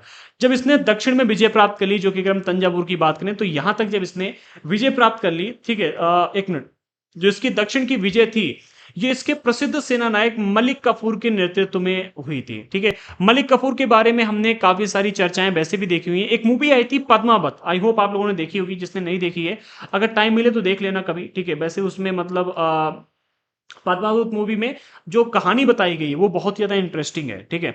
अगर आप उस कहानी को पढ़ोगे तो आपको बहुत कुछ इतिहास के बारे में एक कहानी क्या मतलब मूवी बनाएगी, अगर आप उस मूवी को देखोगे तो बहुत कुछ आपको देखने को मिलेगा, ठीक है। इस पद्मावत मूवी में मतलब इस अलाउद्दीन खिलजी के बारे में काफी चर्चाएं भी की गई, ठीक है। ये शासक कैसे बना, इसके बाद में इसका जो मलिक कफूर था, ठीक है, मलिक कफूर जो इसका सेना नायक था ये कौन था, ठीक है, ये कितना अधिक शक्तिशाली था, कैसा था, इसके बारे में काफी कुछ बताया गया, ठीक है। तो इसने जो दक्षिण भारत में विजय प्राप्त की थी, ये इसके प्रसिद्ध सेना नायक मलिक कफूर के नेतृत्व में विजय हुई थी और ये अभियान मुगल मोहम्मद तुगलक के समय में अपनी चरम सीमा पर पहुंच गए। देखो खिलजी वंश के बाद में तुगलक वंश की स्थापना होती है, ठीक है। तो जब खिलजी वंश की यहाँ पर अंत होता है, तो इसके अंत होने के बाद में मोहम्मद तुगलक शासन पर बैठता है और मोहम्मद तुगलक के शासन काल में ये जो अभियान चलाए जा रहे थे दक्षिण भारत की तरफ और मतलब अनेक इलाकों में शासन का मतलब शासन की सत्ता बढ़ाने के लिए, ठीक है, तो ये अभियान और चरम सीमा पर चलने लगे, यानी कि और बड़ी तेजी से अभियान, सैनिक अभियान चलाए जाने लगे। इन अभियानों में सल्तनत की सेनाओं में हाथी, घोड़े, गुलाम और मूल्यवान धातुएं अपने कब्जे में ले ली। अर्थात जब ये सैनिक अभियान चल रहे थे तो इन अभियानों में जिस भी राज्य पर ये आक्रमण करते थे वहां के हाथी, वहां के घोड़े और वहां से काफी सारे गुलाम भी लेकर के आते थे। इसके अलावा बहुमूल्य धातुएं भी अपने कब्जे में ले लेते थे, यानी कि इनसे संसाधनों को इकट्ठा करने का इन्होंने काफी अधिक प्रयास किया था, ठीक है। अच्छा, अगले पॉइंट कुछ दिए गए, ज्यादा इंपॉर्टेंट है, इनके ऊपर प्रश्न आने वाला नहीं है, क्योंकि चैप्टर में दिए गए थे और मैं रखता नहीं तो आप लोग बाद में कहते कि क्यों रख लिया, रखा क्यों नहीं, ठीक है। तो मैंने इस टॉपिक को रख लिया। एक है मस्जिद, ठीक है, इस शब्द का अर्थ यहाँ पर बताया गया, डेफिनेशन दी गई शब्दों की। तो मस्जिद एक अरबी का शब्द है, याद रखना, जिसका अर्थ होता है एक ऐसा स्थान जहां पर मुसलमान अल्लाह की आराधना में सजदा अर्थात घुटने और माथा टेक करके करते हैं, सजदा करते हैं अर्थात घुटने और माथा टेकने के बाद में भगवान की ईश्वर की अल्लाह की आराधना करते हैं। आई होप सभी लोग जानते हैं कि नमाज कैसे पढ़ी जाती है। तो नमाज पढ़ने की जो प्रक्रिया होती है, मतलब जो स्थिति होती है, उसको यहाँ पर सजदा कहा जाता है। घुटने और माथा टेकने की जो प्रक्रिया होती है, ठीक है, जो मतलब जिस तरह से लोग करते हैं उसको सजदा यानी कि झुकना कहते हैं। इसके अलावा जामा मस्जिद किसे कहते हैं? जामा मस्जिद या फिर मस्जिद ए जामी भी इसे कहा जाता है। ये वो मस्जिद होती है जहां पर अनेक मुसलमान एकत्र होकर के साथ साथ नमाज पढ़ते हैं, ठीक है। जामा मस्जिद आपने देखी होगी, आगरा में आपको देखने को मिलती है, ठीक है। तो जामा मस्जिद एक ऐसी मस्जिद होती है जहां पर बहुत सारे मुसलमान एकत्र होते हैं और एकत्र होने के बाद में एक साथ नमाज पढ़ते हैं, ठीक है। उसे जामा मस्जिद या फिर मस्जिद ए जामी भी कहा जाता है। नमाज की रस्म के लिए सारे नमाजियों में से सबसे अधिक सम्मानीय और विद्वान पुरुष को इमाम अर्थात नेता के रूप में चुना जाता है। इमाम कहा जाता है इसे, ठीक है। तो नेता के रूप में चुना जाता है और इमाम जो होता है शुक्रवार की नमाज के दौरान धर्मोपदेश अर्थात खुतबा देता है। आप लोगों ने कई बार ऐसा सुना होगा, ठीक है। यहां पर कोई भी अगर मुसलमान व्यक्ति है तो बुरा मत मानना, ठीक है। मैं पहले से ही आप लोगों से माफी मांगना चाहता हूं अगर कुछ भी अगर आपको बुरा लगे यहां पर, ठीक है। देखो, आप लोगों ने कई बार सुना होगा जो मुस्लिम लोग होते हैं, इसके दंगे फसाद हमें देखने को मिलते हैं, वो शुक्रवार के दिन अधिक देखने को मिलते हैं, ठीक है। इसके अलावा आतंकवादी लोग जो मतलब आते हैं, मतलब आतंकवादी आते हैं और आने के बाद में मतलब जो आतंकवादी घटनाएं में देखने को मिलती हैं, ठीक है। इन सभी में अगर हम बात करें तो हमें इमाम का एक बहुत बड़ा हाथ देखने को मिलता है। इमाम को कहा जाता है नेता, ठीक है, जो कि धर्मोपदेश देता है, ठीक है। धर्म इसे खुतबा कहा जाता है, खुतबा देता है। होता क्या है, देखो, सभी इमाम बुरे नहीं होते हैं, ठीक है। बहुत सारे इमाम ऐसे होते हैं जो सच में धर्मोपदेश देते हैं, अच्छी अच्छी बातें बताते हैं, धर्म की राह पर चलने का लोगों से मतलब कहते हैं कि भाई अच्छे बनो, आगे बढ़ो। लेकिन कुछ ऐसे मतलब आतंकवादी माइंड के इमाम लोग होते हैं जो बच्चों को एक मतलब आतंकवाद की ओर ले जाने का प्रयास करते हैं। ये लोग क्या करते हैं, ये वही इमाम होते हैं, ठीक है। जितने भी लोग नमाज पढ़ते हैं सभी नमाजों में इन सभी नमाजियों में सबसे विद्वान पुरुष जो होता है उसको इमाम कहा जाता है, ठीक है। ये जो इमाम होता है शुक्रवार के दिन नमाज के दौरान ही धर्मोपदेश देता है और इसी दिन लोगों का ब्रेन वॉश करता है और आतंकवादी बनाता है, ठीक है। अल्लाह की राह में शहीद होने की बात करता है और कहता है कि 72 हूरें मिलेंगी, ये होगा वो होगा, ठीक है। जो आतंकवादी माइंडेड इमाम होते हैं, ठीक है, वो ऐसा करते हैं। सभी ऐसा नहीं करते, ठीक है, सभी ऐसा नहीं करते। सभी मुसलमान कभी बुरे नहीं होते हैं, बहुत अच्छे लोग होते हैं। लेकिन कुछ जो आतंकवादी माइंडेड होते हैं वो शुक्रवार के दिन ही खुतबा देते हैं, धर्मोपदेश, ठीक है। इसीलिए आपने देखा होगा कि जो अधिकतर आपको आतंकवादी घटनाएं देखने को मिलती हैं, मुसलमानों की पत्थर चलाने वाली ये चीजें देखने को मिलती हैं, ठीक है। बिना वजह के मतलब पत्थर चलाना हो गया, मतलब बाकी लोगों को जो निर्दोष हैं उनकी हत्या करने की बात हो गई, ये शुक्रवार के दिन ही अधिकतर होती हैं। क्योंकि इस दिन जो नमाज का मतलब जो इमाम होता है अर्थात इनका जो नेता होता है वो खुतबा अर्थात धर्मोपदेश देता है। आगे बढ़ते, अच्छा, ऐसी घटनाएं आपको हिंदुओं में कम देखने को मिलेंगी। हिंदुओं में जो घटनाएं देखने को मिलती हैं, जो हिंदू में आपको ऐसे बुरे संत देखने को मिलते हैं, वो क्या करेंगे, लोगों को पागल बनाएंगे, ठीक है। ये झांसा देंगे कि भाई हम आपका भला कर देंगे, लूटने का काम करते हैं अधिकतर, ठीक है। लूटने के अलावा अगर हम बात करें तो लोगों के साथ में गलत काम करने का काम करते हैं, ठीक है। लोगों को पागल बनाते हैं, ठीक है। लेकिन यहाँ पर आतंकवादी बनाने का काम हिंदुओं में नहीं किया जाता है, ठीक है, अगर हम बात करें। और हिंदू क्या, किसी भी धर्म के जो धार्मिक नेता होते हैं, जो मतलब प्रमुख होते हैं, वो ऐसा नहीं करते। ऐसा केवल हमें इमाम ही करता हुआ देखने को मिलता है। ऐसे कई सारे एग्जाम्पल हैं, ठीक है, जब इनको मोटिवेट किया जाता है। ऐसा सभी नहीं करते, भारत में ऐसे बहुत कम लोग हमें देखने को मिलते हैं, बहुत कम, लगभग 1 2 3 4% ही ऐसे इलाके होंगे जहां पर ऐसा देखने को मिलता है। और अधिकतर ये हमें देखने को मिलता है पश्चिम बंगाल वाले इलाके में, ठीक है। आगे बढ़ते हैं, अगले पॉइंट में कहा जा रहा है मस्जिद के खंभों वाली कक्ष को लिवान कहा जाता है। जो मस्जिद पूरी होती है, मस्जिद के खंभों वाले कक्ष को लिवान कहते हैं। मस्जिद के किबला के आखिरी सिरे को मंसूरा कहा जाता है। अब किबला किसे कहते हैं ये भी देख लो। भारत में मक्का पश्चिम दिशा की ओर है और मक्का की ओर की दिशा को किबला कहा जाता है, यानी कि पश्चिम की दिशा को मस्जिद का जो भी पश्चिमी सिरा होगा उसे किबला कहा जाएगा, ठीक है। और जो किबला है, ठीक है, ये मस्जिद के सबसे आखिरी सिरे पर हमें देखने को मिलता है। मस्जिद के किबला के आखिरी सिरे को मंसूरा कहा जाता है। किबला का जो आखिरी सिरा होता है उसे मंसूरा कहा जाता है। मस्जिद के आंगन को सैन कहते हैं और नमाज के दौरान जो मुसलमान लोग होते हैं मक्का की तरफ मुंह करके खड़े होते हैं और फिर क्या करते हैं, अपनी नमाज को पढ़ते हैं, ठीक है। आगे बढ़ते हैं। अच्छा, यहां पर अगर आप लोगों को कोई भी बात बुरी लगी हो तो मैं उसके लिए माफी चाहूंगा, बट जो सच्चाई है उसे बताना जरूरी होता है। अच्छा, अब यहां पर अगला पॉइंट में मिलता है खलजी और तुगलक, ठीक है, या फिर कहें खिलजी और तुगलक वंश के अंतर्गत प्रशासन और समेकन, नजदीक से एक नगर। अब हमें यहाँ पर खिलजी और तुगलक वंश के जो शासक रहे हैं, इन दोनों के शासनकाल में प्रशासन की जो गतिविधियां हमें देखने को मिलती हैं, इन गतिविधि के विषय में चर्चा करनी है। तो पहले बिंदु में कहा जा रहा है दिल्ली के आरंभिक सुल्तान विशेषकर इल्तुतमिश सामंतों और जमींदारों के स्थान पर अपने विशेष गुलामों को सूबेदार नियुक्त करना अधिक पसंद करते थे। यहां पर कहा जा रहा है कि जो दिल्ली के आरंभिक सुल्तान हमें देखने को मिलते हैं, स्टार्टिंग के जो शासक देखने को मिलते हैं, ठीक है, जिसमें इल्तुतमिश की बात की जा रही है। तो इल्तुतमिश ने क्या किया था, इससे पहले अगर आप देखोगे तो हमारे भारत में सामंत वर्ग की व्यवस्था थी, जमींदार वर्ग की व्यवस्था थी, ठीक है। हमने पढ़ा था पिछले चैप्टर में कि जब भैया हमारे यहाँ पर सामंत और जमींदारों की ताकत बढ़ने लगी, ठीक है, तो यहाँ के राजाओं ने इनको अपने साथ जोड़ने के लिए अलग अलग इलाकों में अपने राज्य के कुछ हिस्से दे दिए और कहा कि यहाँ से भाई अपने कर को इकट्ठा करो और इससे अपने क्या करो कि भाई सैनिकों का खर्चा चलाओ, ठीक है, इससे अपना कर वसूलो और हमें जब भी आवश्यकता पड़े तो हमें अपने सैनिकों को भेज देना, ठीक है। सामंत और जमींदार व्यवस्था के बारे में पिछले चैप्टर में हम डिस्कस कर चुके हैं, ठीक है। लेकिन जब यहाँ पर दिल्ली सल्तनत की स्थापना होती है, ठीक है, तो दिल्ली के जो सुल्तान थे जिसमें जो इल्तुतमिश देखने को मिलते हैं, इन्होंने सामंत और जमींदारों को अपने मतलब इस व्यवस्था को अब नहीं अपनाया और इनके स्थान पर अपने विशेष गुलामों को सूबेदार के रूप में नियुक्त करना अधिक पसंद किया। इन्होंने कहा कि भाई हम इनके ऊपर भरोसा नहीं करेंगे क्योंकि इन्होंने पिछले राजाओं के साथ में काम किया है और इस व्यवस्था के ऊपर भी इन्होंने भरोसा नहीं किया। ना तो इन सामंतों के ऊपर भरोसा किया और ना ही सामंत वाली व्यवस्था के ऊपर भरोसा किया। इन्होंने क्या किया, अपने विशेष गुलामों को सूबेदार के रूप में नियुक्त करना अधिक पसंद किया, ठीक है। गुलामों को फारसी में बंदगा कहा जाता था और इन्हें सैनिक सेवाओं के लिए खरीदा जाता था। साथ ही उन्हें राज्यों के कुछ महत्वपूर्ण राजनीतिक पदों पर काम करने के लिए बड़ी सावधानी से प्रशिक्षित भी किया जाता था। आप समझो यहाँ पर क्या कहा जा रहा है, जो गुलामों की यहाँ पर बात की जा रही है, ठीक है, तो राजा लोग क्या करते थे, गुलामों को खरीद के लाते थे, अलग अलग जगहों से गुलाम खरीद के लाते थे और इनको खरीदा जाता था एक तो सैनिक सेवा के लिए, ठीक है, कि आपको सैनिक सेवा प्रदान करनी है सैनिक के रूप में या फिर राजा की सुरक्षा के रूप में सैनिक सेवा प्रदान करनी है, यानी कि अलग अलग तरीके से होती होगी सैनिक सेवा। तो सबसे पहले तो सैनिक सेवा के लिए इनको खरीदा जाता था, साथ ही उन्हें राज्य के कुछ महत्वपूर्ण राजनीतिक पद भी दिए जाते थे। जैसा कि अगर अभी हम देखें यहां पर तो हमें जो प्रारंभिक तुर्की शासकों का राज्यकाल देखने को मिलता है, ठीक है, ये प्रारंभिक तुर्की शासकों का जो राज्यकाल देखने को मिलता है, इसमें ये जो हमें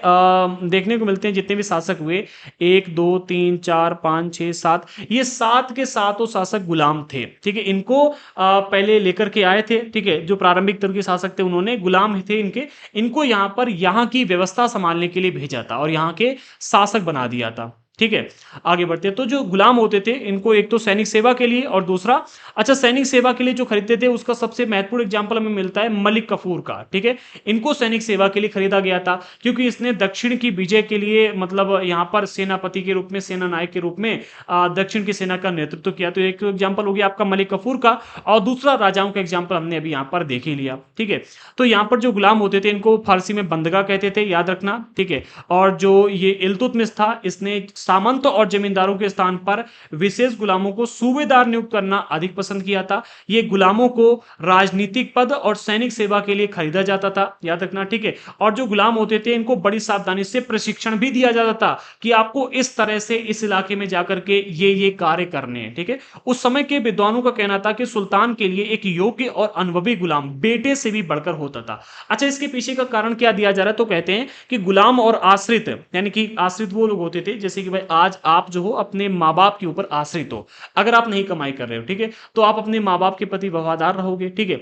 अच्छा, कुछ लोग ऐसे जो जिनके पास कोई कमाई नहीं है, जो पैसा नहीं पैदा कर रहे हैं, ठीक है, पूर्ण रूप से किसी व्यक्ति के ऊपर आश्रित हैं, ठीक है, किसी व्यक्ति के ऊपर रहकर के अपनी जीवन जी रहे, तो उनको आश्रित कहा जाएगा, ठीक है।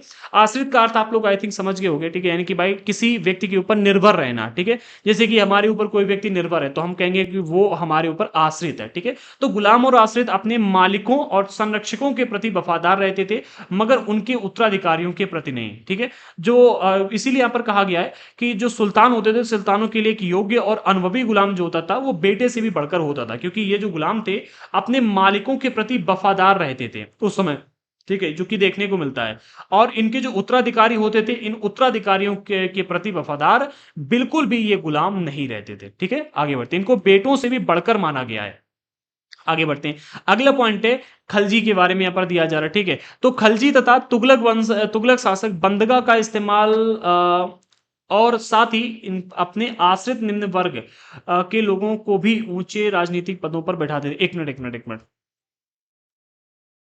कहा यहां पर यह जा रहा है कि जो खलजी और तुगलक वंश के शासक रहे, इन्होंने एक तो बंदगा का इस्तेमाल किया, यानी कि गुलामों का इस्तेमाल किया, जो कि पहले से होता चला आ रहा था। इसके अलावा इन्होंने क्या किया है कि जो इनके ऊपर आश्रित निम्न वर्ग के व्यक्ति थे, निम्न वर्ग यानी कि छोटी जाति के लोग थे, जिसमें मुगलों के भी छोटे छोटे लोग हुआ करते थे और हिंदुओं के भी थे, ठीक है, जिनके बारे में यहां पर भी हम बात करेंगे, ठीक है। तो आश्रित निम्न वर्ग के लोगों को भी ऊंचे राजनीतिक पदों पर बैठाया। ऐसे लोगों को सेनापति और सूबेदार जैसे पद भी दिए जाते थे, लेकिन राजनीतिक अस्थिरता भी पैदा होने लगी। इससे क्या हुआ था, जब इन्होंने यहां पर आश्रित निम्न वर्ग के लोगों को ऊंचे राजनीतिक पद देने शुरू कर दिए।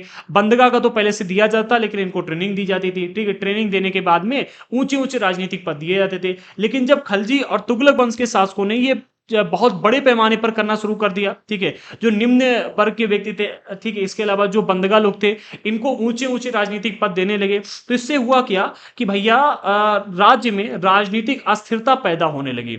सुल्तानों द्वारा निचले तबके के लोगों को संरक्षण दिए जाने के कारण उच्च वर्ग के कई लोगों को गहरा धक्का लगा। अब इससे हुआ क्या, अब आप मुझे एक बात बताओ, आप उच्च वर्ग के व्यक्ति हो, ठीक है, और आप इस योग्य हो कि आपको कोई पदवी दी जाए, और आपकी जगह पर एक निम्न वर्ग के व्यक्ति को, ठीक है, वो योग्य भी नहीं है और उसको वो पदवी दे दी जाती, तो आपको बुरा लगेगा कि नहीं लगेगा। ऐसा यहां पर भी हुआ। यहां पर पहले क्या था, जो ऊंचे वर्ग के व्यक्ति थे ये योग्य भी थे, ठीक है, और इनको योग्य होने के बाद भी वो पदवी नहीं दी जा रही थी।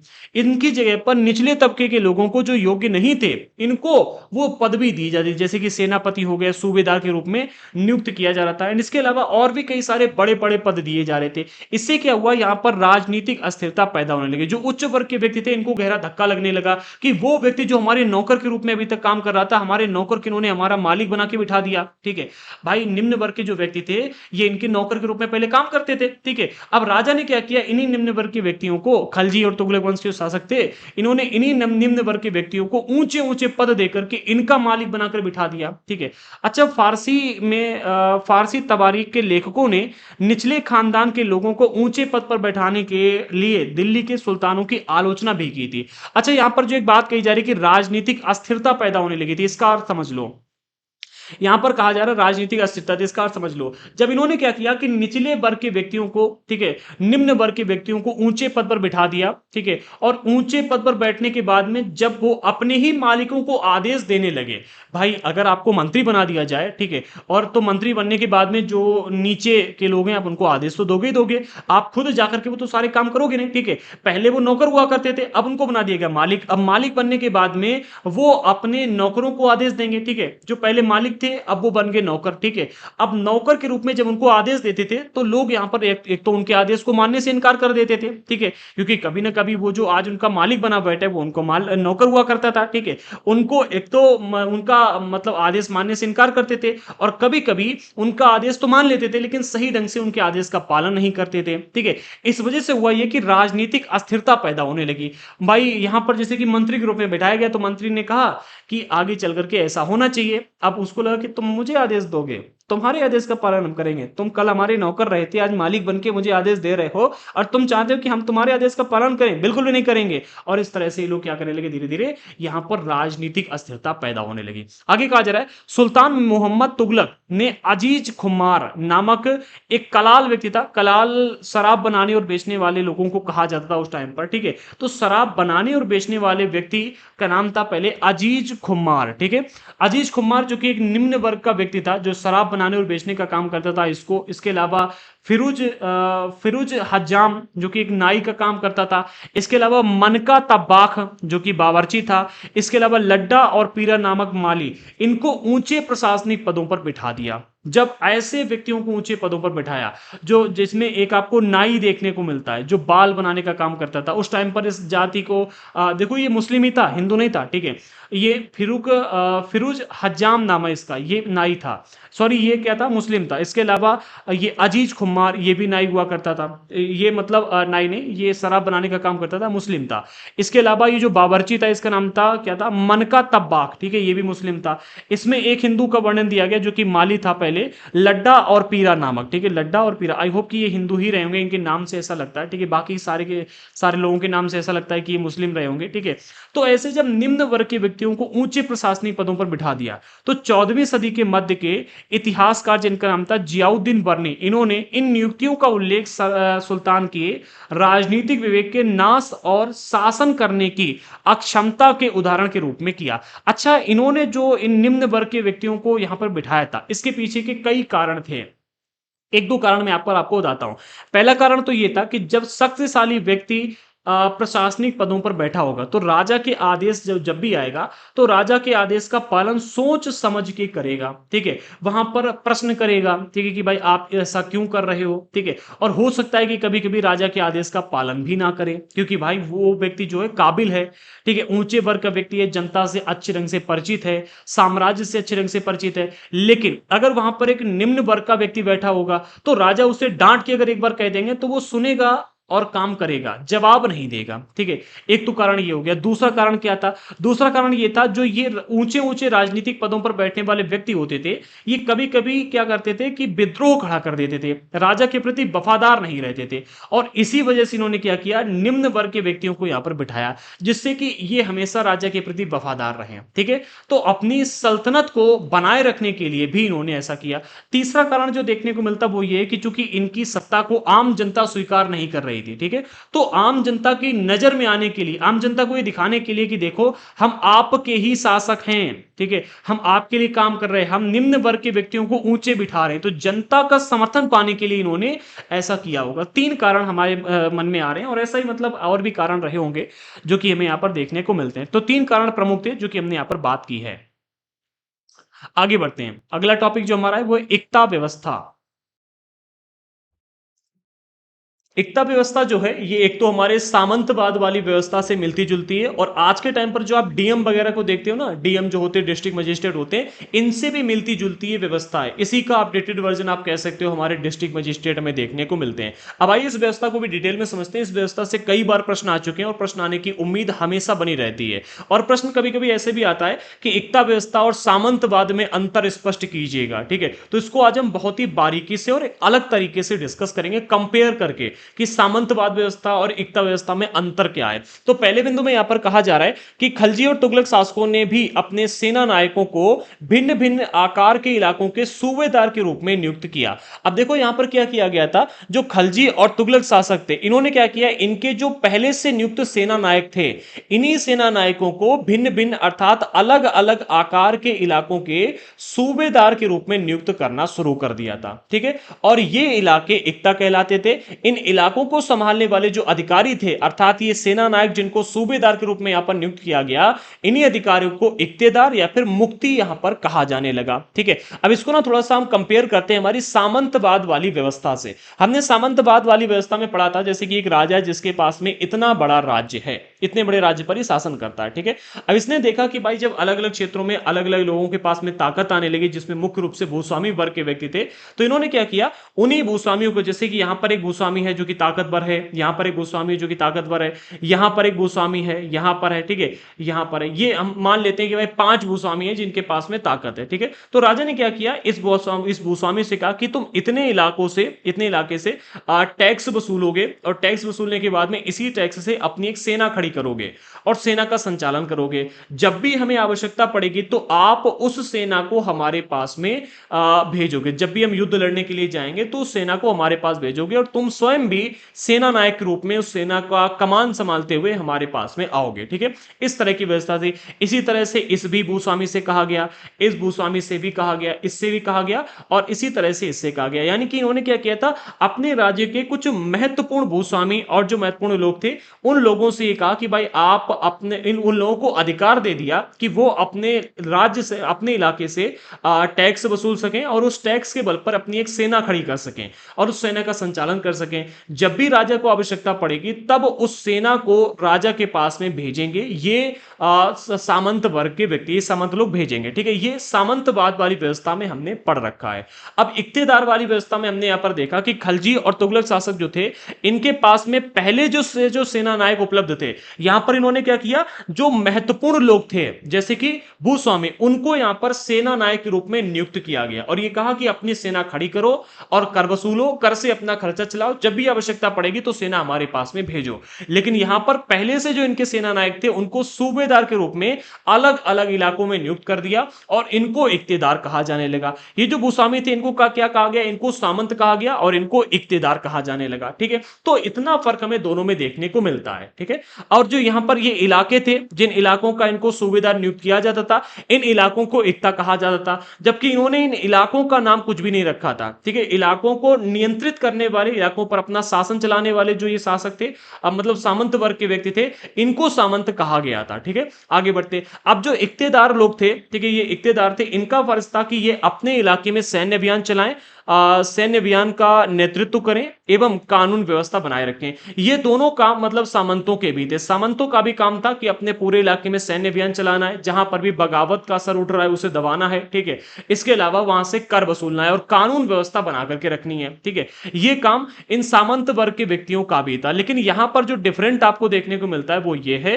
कि यहां पर पहले से ये सेना नायक थे, लेकिन यहां पर अलग अलग इलाकों में सेना नायकों की नियुक्ति की गई थी। एक प्रकार से सेना नायक ही आप कह सकते हो, क्योंकि इनको सेना मतलब रखने, संगठित करने का मतलब हुक्म दिया गया था और इनसे कहा गया था कि जब भी हमें आवश्यकता पड़ेगी ये सेना लेकर हमारे इलाके में आपको आना पड़ेगा और मतलब हमारे पास में हमारी सहायता के लिए अपनी सेना भेजनी पड़ेगी। आगे बढ़ते हैं।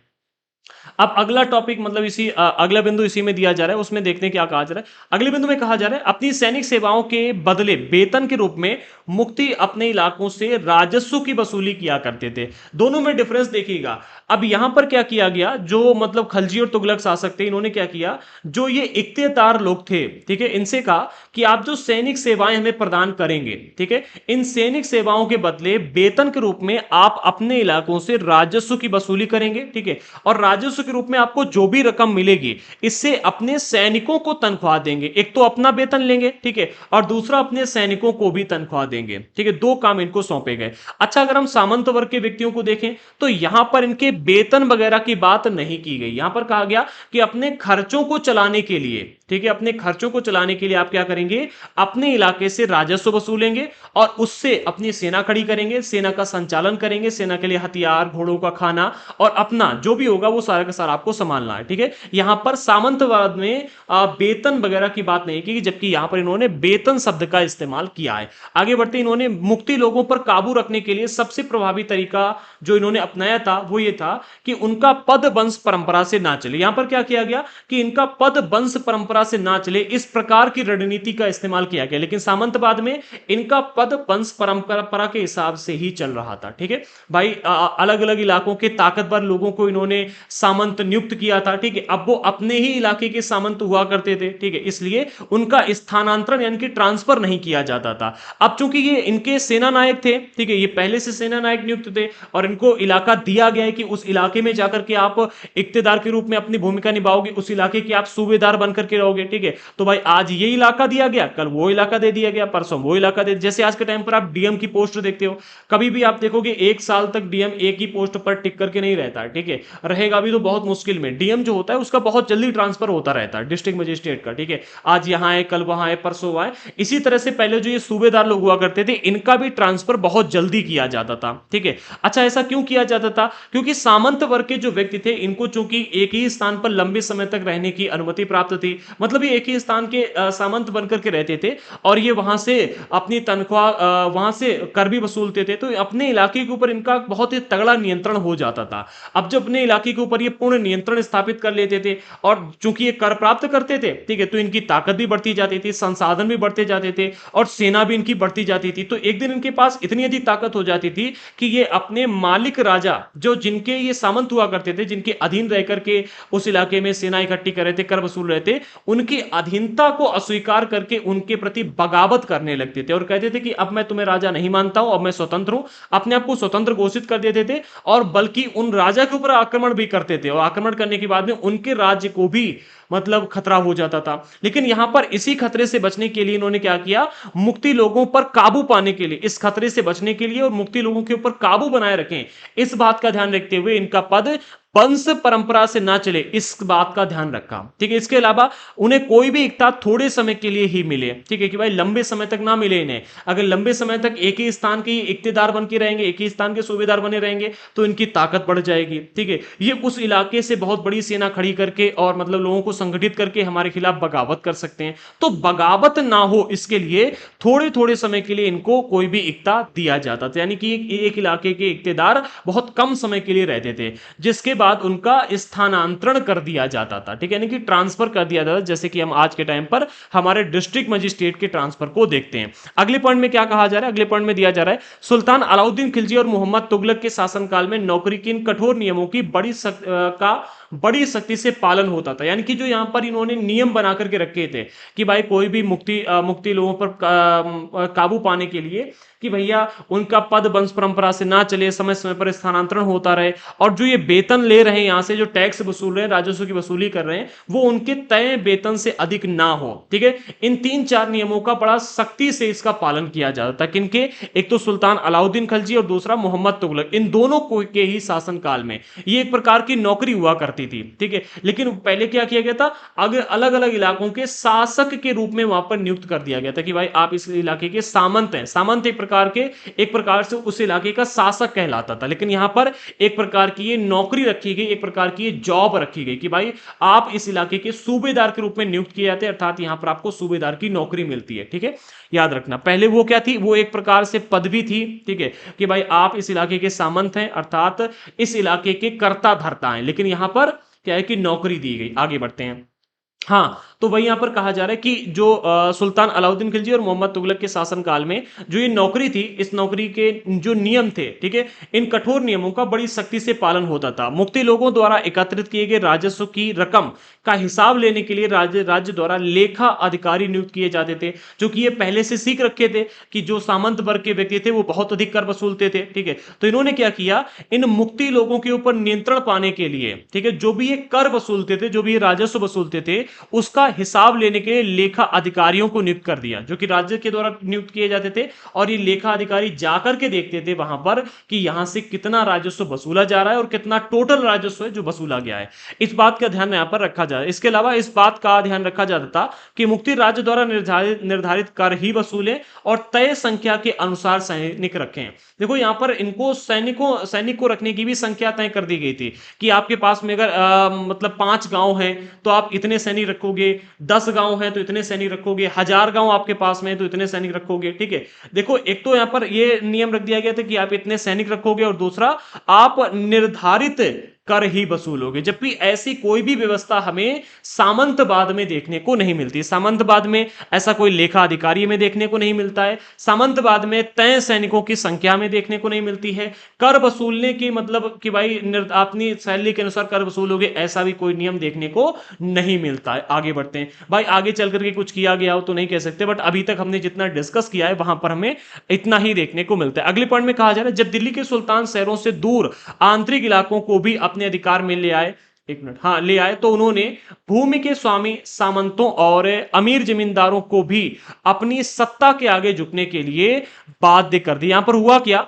कि जब भैया दिल्ली के शासकों ने, जो इनसे दूर दूर के इलाके थे इनके राज्य से, जो कि दक्षिण भारत के इलाके कुछ हमें देखने को मिलते हैं, जब इन इलाकों को भी अपने इन्होंने अधिकार क्षेत्र में ले आए, ठीक है, जब इनके राज्य के हिस्सा बन गए, तो इन्होंने क्या किया, जो भूमि के स्वामी थे, जो सामंत लोग थे और जो अमीर जमींदार थे, ठीक है, ये पहले अमीर जमींदार और भूस्वामियों को ही सामंत के रूप में नियुक्त किया जाता था, ठीक है, तो ये तीनों वर्ग एक ही आप कह सकते हो, ठीक है, तो इन तीनों वर्ग के व्यक्तियों को अपनी सत्ता के आगे झुकने के लिए बाध्य कर दिया। पहले सामंत लोग बहुत शक्तिशाली हुआ करते थे, ठीक है, तो इन सभी को अपनी सत्ता के आगे झुकने के लिए बाध्य कर दिया। अलाउद्दीन खिलजी के शासनकाल में भू राजस्व के निर्धारण और वसूली के कार्य को राज्य अपने नियंत्रण में ले आया। स्थानीय सामंतों से कर लगाने का अधिकार छीन लिया गया, बल्कि उन्हें स्वयं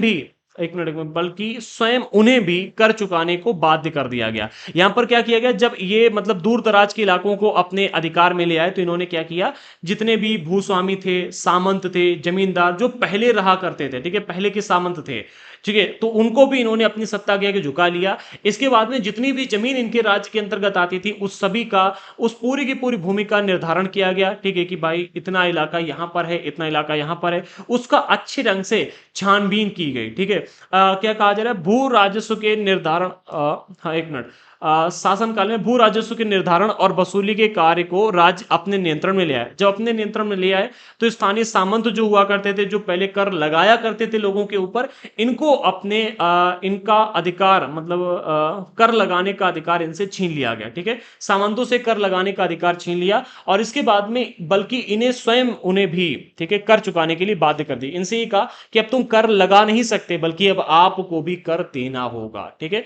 इसके बाद में सुल्तान के प्रशासकों ने जमीन की पैमाइश की और इसका हिसाब बड़ी सावधानी से रखा, यानी कि काफी अच्छा शासनकाल आप कह सकते हो, ठीक है, जमीन की पैमाइश की जा रही है, इसका हिसाब रखा जा रहा है। कुछ पुराने सामंत और जमींदार राजस्व के निर्धारण और वसूली अधिकारी के रूप में सल्तनत की नौकरी करने लगे।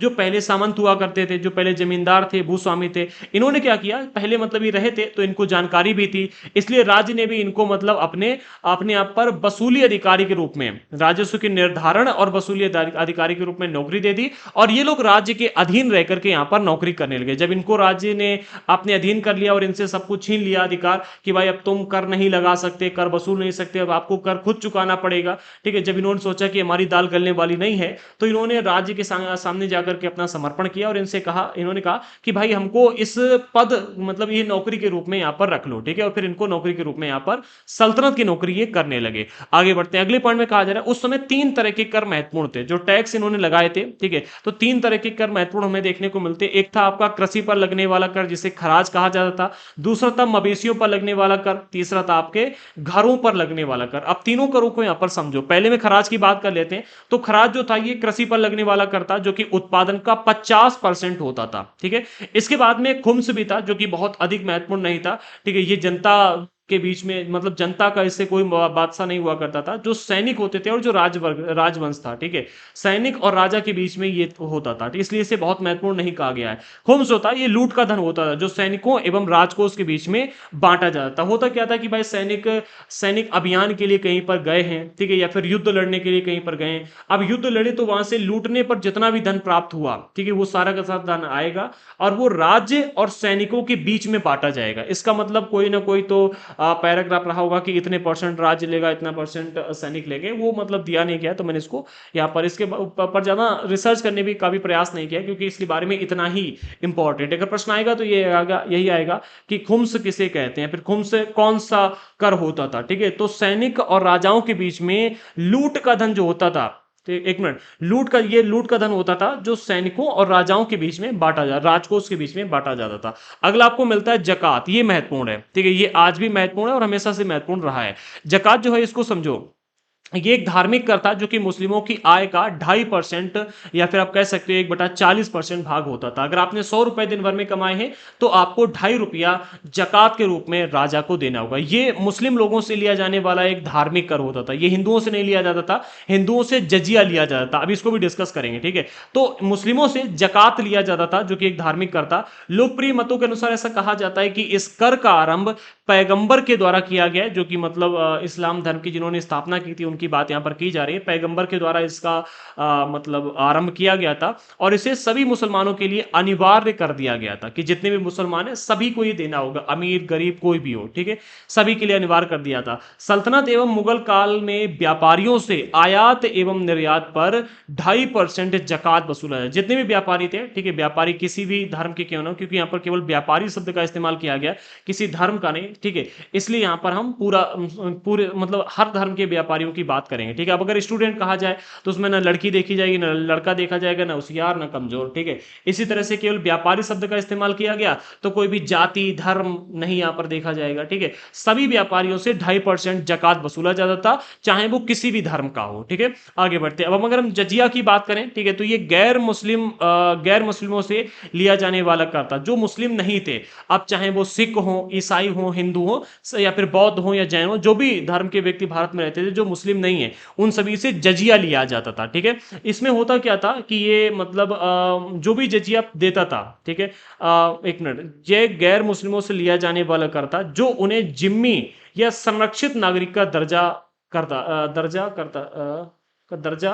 दिया करता था, होगा यहाँ पर, ठीक है। तो कहने का अर्थ साफ तौर पर ये है कि भाई जो भी व्यक्ति जजिया देता था, ठीक है, उसको संरक्षित नागरिक कहा जाए, यानी कि ये नागरिक जो है ये हमारे राजा के संरक्षण में है, और जो जजिया नहीं देता था उसके साथ में कुछ भी हो, उसको उससे राजा को मतलब नहीं होता था, ठीक है। यहाँ पर एक अगर कर की बात की जाए तो कर का यह अर्थ यही है, संरक्षित नागरिक जो यहाँ पर डेफिनेशन दी जा रही है, तो उसका अर्थ यही है कि जो भी व्यक्ति जजिया कर देगा उसको राज्य द्वारा संरक्षण प्रदान किया जाएगा, और जो जजिया कर नहीं देगा उसको संरक्षण नहीं मिलेगा, ठीक है। ये उस समय के कर का अर्थ हुआ करता था। अब उस समय अगर हम देखें तो भारत में अधिकतर लोग जो थे वो तो हिंदू ही थे, हिंदू और सिख, हिंदू बौद्ध जैन सिख ईसाई भी बहुत कम थे, मुस्लिम भी बहुत कम थे, क्योंकि मुस्लिम तो हमारे यहाँ पर बाहर से आए, ठीक है। और बाहर से आने के बाद में उन्होंने धीरे धीरे यहाँ पर धर्म परिवर्तन करवाना शुरू किया, और धर्म परिवर्तन के अलावा यहाँ पर मतलब मुस्लिम कैसे आए बताओ, मुस्लिम तो यहाँ पर धर्म की स्थापना तो हुई नहीं यहाँ पर है मुस्लिम धर्म की, ठीक है।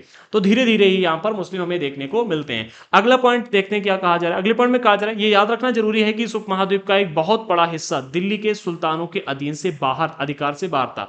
अच्छा हाँ, इस बात को भी समझ लो, देखो जब तक एक मिनट, हाँ, जितने भी शासक हुए हैं दिल्ली सल्तनत के, ठीक है, चाहे दिल्ली सल्तनत की बात करें फिर मुगल साम्राज्य की बात करें, इन सभी शासकों ने हमारे भारत के बहुत बड़े इलाके पर अपना नियंत्रण स्थापित कर लिया था। लेकिन इसके बाद भी हमारे इस उपमहाद्वीप का काफी बड़ा हिस्सा दिल्ली के सुल्तानों के अधिकार से बाहर ही था।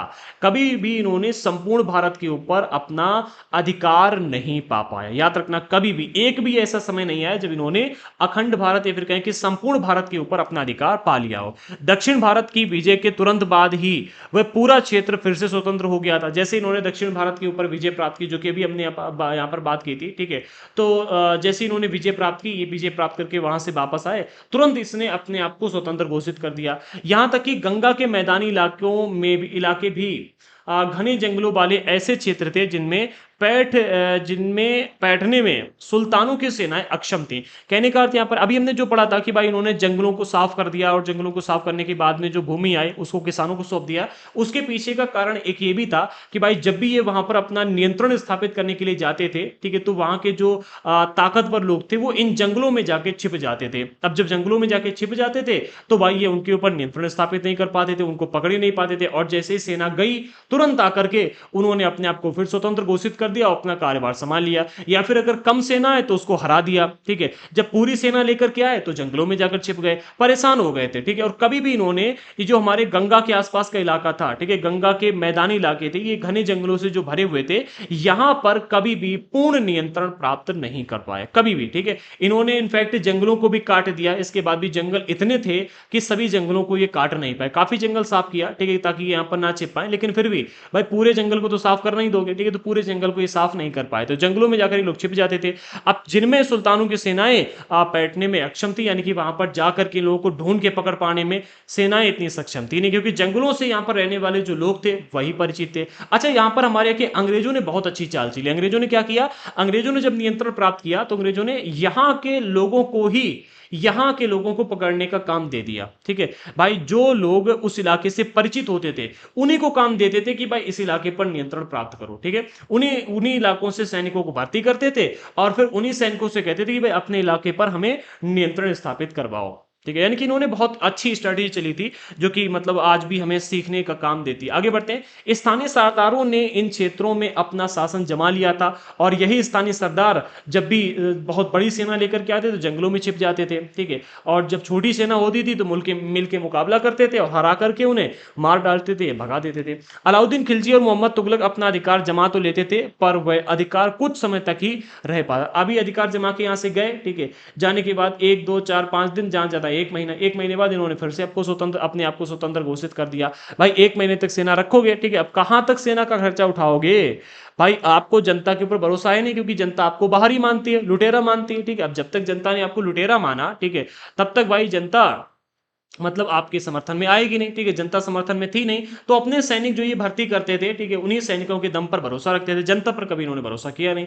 अंग्रेजों ने इसके विपरीत किया। अंग्रेजों ने क्या किया, एक कंपनी बन किया और ये कहा कि हम व्यापारी हैं, कागजों के ऊपर भरोसा किया, ठीक है। कहते भाई ये कागज देखो हमारा, आपके राजा ने ऐसा कहा है, ठीक है। राजा को भी कागजों में फंसा लेते थे, ठीक है। इससे पहले भरोसे पर सब कुछ चलता था। कहते ना कि प्राण जाए पर वचन न जाए, वही होता था। अगले पॉइंट में कहा जा रहा है, चंगेज खान के नेतृत्व में मंगोलों ने 1219 में उत्तर पूर्वी ईरान में ट्रांस आक्सासियाना, जो कि आधुनिक उज्बेकिस्तान के रूप में जाना जाता है, इस पर हमला किया। यहां से ना थोड़ा सा हमें चेंज देखने को मिलता है, इतिहास में परिवर्तन देखने को मिलता है, ठीक है। तो क्या होता है 1219 के आसपास, ठीक है, 1219 के आसपास चंगेज खान, जो कि एक बहुत ही क्रूर शासक था, एक प्रकार से आप इसे राक्षस कह सकते हो, इसके आगे खान लगा हुआ है, तो इसमें इससे आप इसे मुस्लिम मत समझना कभी भी। ये एक जनजातीय व्यक्ति था, ठीक है, जनजाति कहें या फिर मतलब और कुछ इसे कहा जाता था, ठीक है, जनजाति आप मान के चलो, ठीक है। ये एक प्रकार की अलग जनजाति हुआ करती थी, ठीक है। और इसने पूरे विश्व के ऊपर नियंत्रण प्राप्त करने का मतलब एक सपना देखा था, और बहुत बड़े इलाके पर इसने अपना नियंत्रण भी प्राप्त कर लिया था। आदमखोर टाइप के थे ये, आगे चलकर ये खान लगाने लगे, लेकिन ये मुस्लिम कभी थे ही नहीं, ठीक है। अच्छा, ये एक ऐसा शासक था जो जहां कहीं भी युद्ध करने के लिए जाता था, जिस इलाके को जीतने के लिए जाता था, उसको पूर्ण रूप से बर्बाद करके फेंक देता। बर्बादी के लक्षण वहां पर देखने को मिलते थे, ठीक है। एक तरह से ऐसे कहा जाता है कि जो चंगेज खान है, इसने इतनी बड़ी सेना बनाई थी कि जहां कहीं जाता था उसको जीत के ही मानता था। और इसके अलावा चंगेज खान एक ऐसा शासक था जिसकी संतान उस समय जहां कहीं जाता था हर जगह पर संतान पैदा करके वहां से आता, मतलब संतान पैदा करने में बहुत आगे था, ठीक है, संतान पैदा करने में बहुत आगे था। इसके अलावा जो मुस्लिम वंश के उस समय के लोग थे, उन्होंने इन्हें अपने वंशज मानने से इनकार कर दिया था उस समय के मुस्लिमों ने। अगले चैप्टर में जब हम जाएंगे तो पढ़ेंगे कि चंगेज खान से जुड़ी हुई यादों को, जो मुस्लिम जब हमारे यहाँ पर मुगल सल्तनत की स्थापना हुई तो उन लोगों ने अपने आप को इनसे जोड़ के अपने इतिहास में दर्ज करवाना उचित नहीं समझा, ठीक है। इनसे अपने आप को नहीं जोड़ा, अपनी माता से अपने आप को जोड़ा, ठीक है। एक मिनट, चंगेज खान की यादों से अपने आप को अलग रखने का प्रयास किया। आगे बढ़ते हैं। हाँ, तो इसने क्या किया था, 1219 में उत्तर पूर्वी ईरान में ट्रांसाक्सियाना, जो कि आधुनिक उज्बेकिस्तान नाम से आज जाना जाता है, यहां पर हमला किया। और इसके शीघ्र बाद दिल्ली सल्तनत को भी इसका धावा झेलना पड़ा। पहले इन्होंने ट्रांसाक्सियाना पर हमला किया और उसके बाद में दिल्ली पर हमला कर दिया। अच्छा, चंगेज खान के नेतृत्व में मंगोलों ने यहां पर आक्रमण किया था, ठीक है। चंगेज खान खुद आया था, ठीक है, इस अपना मतलब नेतृत्व करते हुए इन मंगोलों का, ठीक है। इसके नेतृत्व में मंगोलों ने 1219 में ट्रांसाक्सियाना पर आक्रमण किया और उसके बाद में फिर दिल्ली के ऊपर।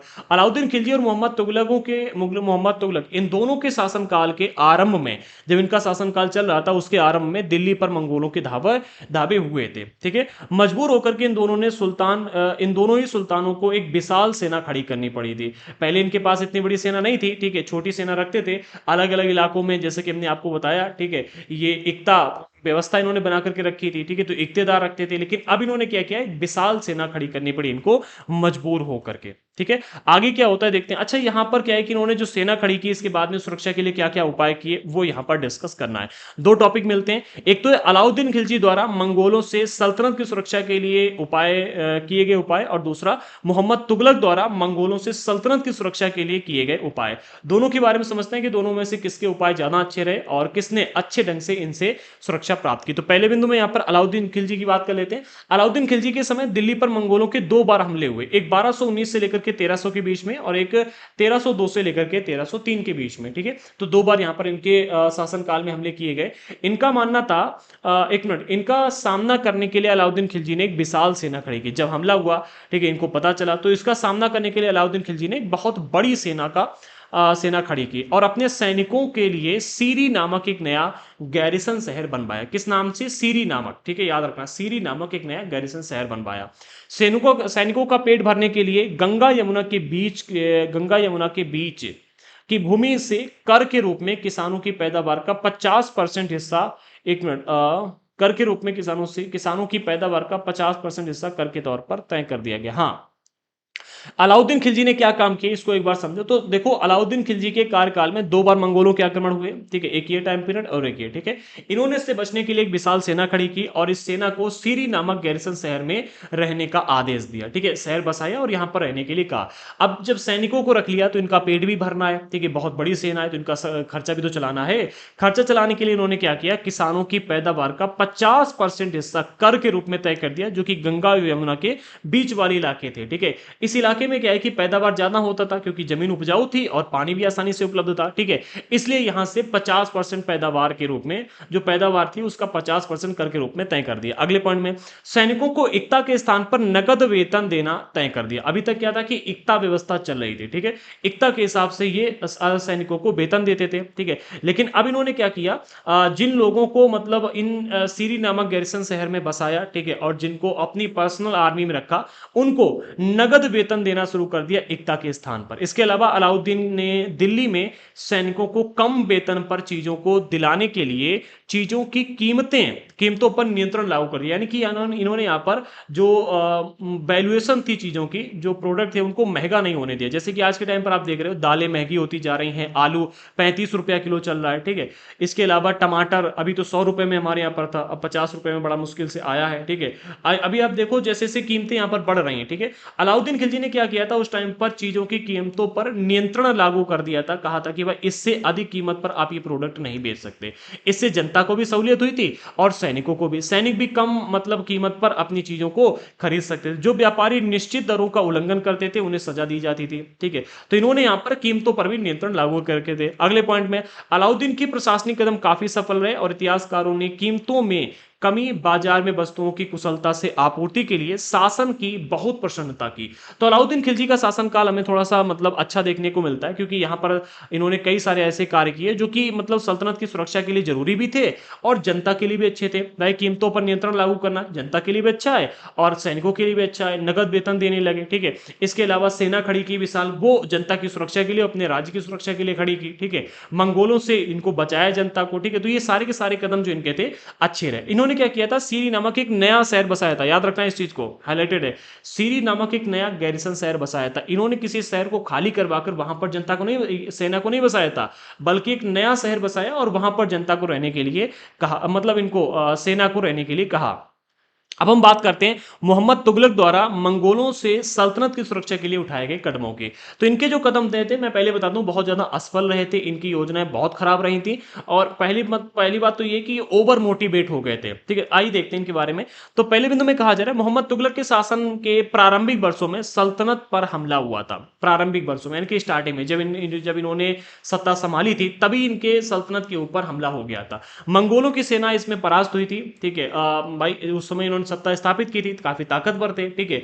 तब इनकी इनके ऊपर जब हमला किया, ठीक है, तो मंगोल परास्त हो गए और इसके बाद मोहम्मद तुगलक ने ट्रांस पर आक्रमण करने की योजना बना ली। भाई देखो हुआ क्या यहाँ पर कि जब मोहम्मद तुगलक ने अपनी सत्ता स्थापित करने के बाद ये अपनी ताकत बढ़ा रहे थे, तभी मंगोलों ने आक्रमण कर दिया। और मंगोलों को पता नहीं था कि इनकी ताकत अभी काफी अधिक है। अब पता भी होगा तो क्या कर सकते हैं, ठीक है। तो यहां पर क्या हुआ, इन्होंने मंगोलों को हरा दिया। जैसे ही मंगोलों को हराया तो भाई कहते हैं ना कि एक होता है मोटिवेटेड, एक होता है ओवर मोटिवेटेड, एक होता है कॉन्फिडेंट, एक होता है ओवर कॉन्फिडेंट, ठीक है। जैसे ही इन्होंने मंगोलों की सेना को परास्त किया, ये ओवर कॉन्फिडेंट हो गए, ठीक है। लोगों का मतलब 100 तक रहता है, ठीक है, मोटिवेशन, इनका चला गया 200, इनका चला गया 200, ठीक है। अब इन्होंने क्या किया, मोहम्मद तुगलक ने ट्रांसक्सासियाना जो कि मंगोलों का क्षेत्र था, जो कि मंगोलों ने जीत लिया था ट्रांसक्सासियाना को, यहां पर आक्रमण करने की योजना बना ली। इन्होंने सोचा कि अब हम ट्रांसक्सासियाना पर यानी कि मंगोलों के ऊपर आक्रमण करेंगे और मंगोलों की सत्ता को खत्म करेंगे। सल्तनत जब इन्होंने योजना बनाई तो सल्तनत के इतिहास में पहली बार ऐसा था कि दिल्ली के किसी शासक ने, किसी सुल्तान ने मंगोल इलाके को फतेह करने के अभियान की योजना बनाई। मतलब ऐसा कहते हैं ना कि भाई हमारे परिवार में तुम ही एक हो जो हमारे नाम को रोशन करने के लिए ऐसा कर रहे हो, ठीक है। तो ये पहले ऐसे शासक थे दिल्ली पर शासन करने वाले जिन्होंने मंगोलों के ऊपर आक्रमण करने की योजना बनाई। अगले पॉइंट में कहा, अब योजना को मतलब पूर्ण करने के लिए इन्होंने किया क्या क्या, फिर आगे क्या रहा समझो। दिल्ली के पुराने शहर जिसे दिल्ली ए कोहना के नाम से जाना जाता था, एक मिनट, दिल्ली के पुराने शहर दिल्ली ए कोहना को निवासी, हाँ, इसे दिल्ली कोहना के नाम से जाना जाता था, यहाँ के निवासियों से इस शहर को खाली करवा दिया। जबकि अगर हम अलाउद्दीन खिलजी की बात करें तो उसने एक नया शहर बसाया था, ठीक है, जहां पर सैनिकों के रहने की व्यवस्था की थी। इसने क्या किया, जो पुराना बसा बसाया शहर था वहां से लोगों को खदेड़ दिया, ठीक है, और वहां पर सैनिक छावनी बना दी गई, ठीक है। पुराने शहर के जो निवासी थे यानी कि दिल्ली कोहना में जो रहने वाले लोग थे, इनको दक्षिण में बनाई गई नई राजधानी जिसका नाम था दौलताबाद, यहां पर भेज दिया गया। अब जो नई राजधानी बनाई थी वहां पर ना तो घरों की व्यवस्था थी और ना ही अच्छे ढंग से खाने पीने की व्यवस्था थी, ठीक है, क्योंकि भाई आप वहां पर आम जनता को भेज रहे हो, सैनिकों को तो भेज नहीं रहे जिनके लिए आपको व्यवस्था करनी है, ठीक है, आम जनता को भेज रहे, आप उन्हें जाकर वहां पर अपने रोजगार के अवसर भी उत्पन्न करने, इसके अलावा घरों को भी बसाना है, ठीक है, बहुत कुछ करना था, ठीक है। इन्होंने सारे लोगों को क्या किया, दौलताबाद भेज दिया, जो कि इन्होंने नई राजधानी बनाई हुई थी, ठीक है, दौलताबाद में भेज दिया जितनी भी जनता थी दिल्ली कोहना की, ठीक है, जो कि पुराना शहर था। अब इससे क्या हुआ, जो ये लोग थे ये रुष्ट हो गए थे, रूठ गए थे। अब इनके बारे में आगे पढ़ेंगे, ठीक है। अच्छा, इसके बाद में सेना को खिलाने के लिए इलाके से खाद्यान्न इकट्ठा कर लिया, यानी कि जिस इलाके में इनको सैनिकों को रखा गया उसके आसपास के इलाकों से इन्होंने क्या किया, जो मतलब लोगों के पास में भोजन हुआ करता था पहले, ठीक है, उसको इकट्ठा कर लिया, अनाज को इकट्ठा कर लिया, गेहूं हो गए, चावल हो गए, जौ हो गए, इसको इकट्ठा कर लिया। अब इससे क्या है कि लोग जो थे रुष्ट हो गए कि भाई हमारे खाने का जो पहले तो हमने आपको कर दे ही दिया, कर के रूप में आधा दे ही दिया, ठीक है, ऊपर से आपने क्या किया कि हमने जो अपने पास रखा हुआ था हमारा भोजन था आप वो भी लेकर गए, इससे जनता और रुष्ट हो गई, ठीक है। इसके बाद क्या कहा, खाद्यान्न इकट्ठा किया गया और गंगा यमुना के दोआब में अतिरिक्त कर भी लगा दिया, ठीक है। गंगा जहां से मतलब अलाउद्दीन खिलजी ने 50% कर लिया था वहां पर इन्होंने अतिरिक्त कर लगा दिया, ठीक है। और इसी दौरान उस क्षेत्र में अकाल पड़ गया। जब इन्होंने वहां से क्या किया कि भाई सारा का सारा जो अनाज था, ठीक है, अनाज खाद्यान्न इकट्ठे कर लिए सैनिकों के लिए, ठीक है, और अतिरिक्त कर भी लगा दिया, जनता कितना लोड झेलेगी बताओ, जनता कितना लोड। यहां पर जनता ने क्या किया भाई, समर्पण कर दिया, जनता डाउन हो गई, ठीक है, और यहां पर धीरे धीरे अकाल पड़ने लगा। इसके बाद में क्या होता है समझो, अगले पॉइंट में कहा जा रहा है मोहम्मद तुगलक भी अपने सैनिकों को नकद वेतन देता था, जैसे हमने यहां पर देखा था कि भाई अलाउद्दीन खिलजी ने नकद वेतन देने की व्यवस्था बना दी थी, इन्होंने भी कहा कि भाई हम नकद वेतन देंगे, ठीक है। कीमतों पर नियंत्रण करने की जगह उसने क्या किया, आज की कागजी मुद्रा की तरह टोकन यानी कि सांकेतिक मुद्रा चलाई। अच्छा, इन्होंने सोचा कि भाई हम ही केवल विद्वान हैं बाकी सब मूर्ख हैं, ठीक है, और इससे ऐसा सोचते हुए उन्होंने क्या किया कि भाई सांकेतिक मुद्रा टोकन मुद्रा चला दी, जो कि सिक्कों जो सिक्के, ये सिक्के धातु के बने थे लेकिन सोने चांदी के ना होकर सत्य धातु के। अब समझो यहां पर क्या कहा जा रहा है, सबसे पहला काम इन्होंने क्या किया, ठीक है, इनके जो असफलता के कारण रहे हैं उनको समझ लेते हैं, ठीक है।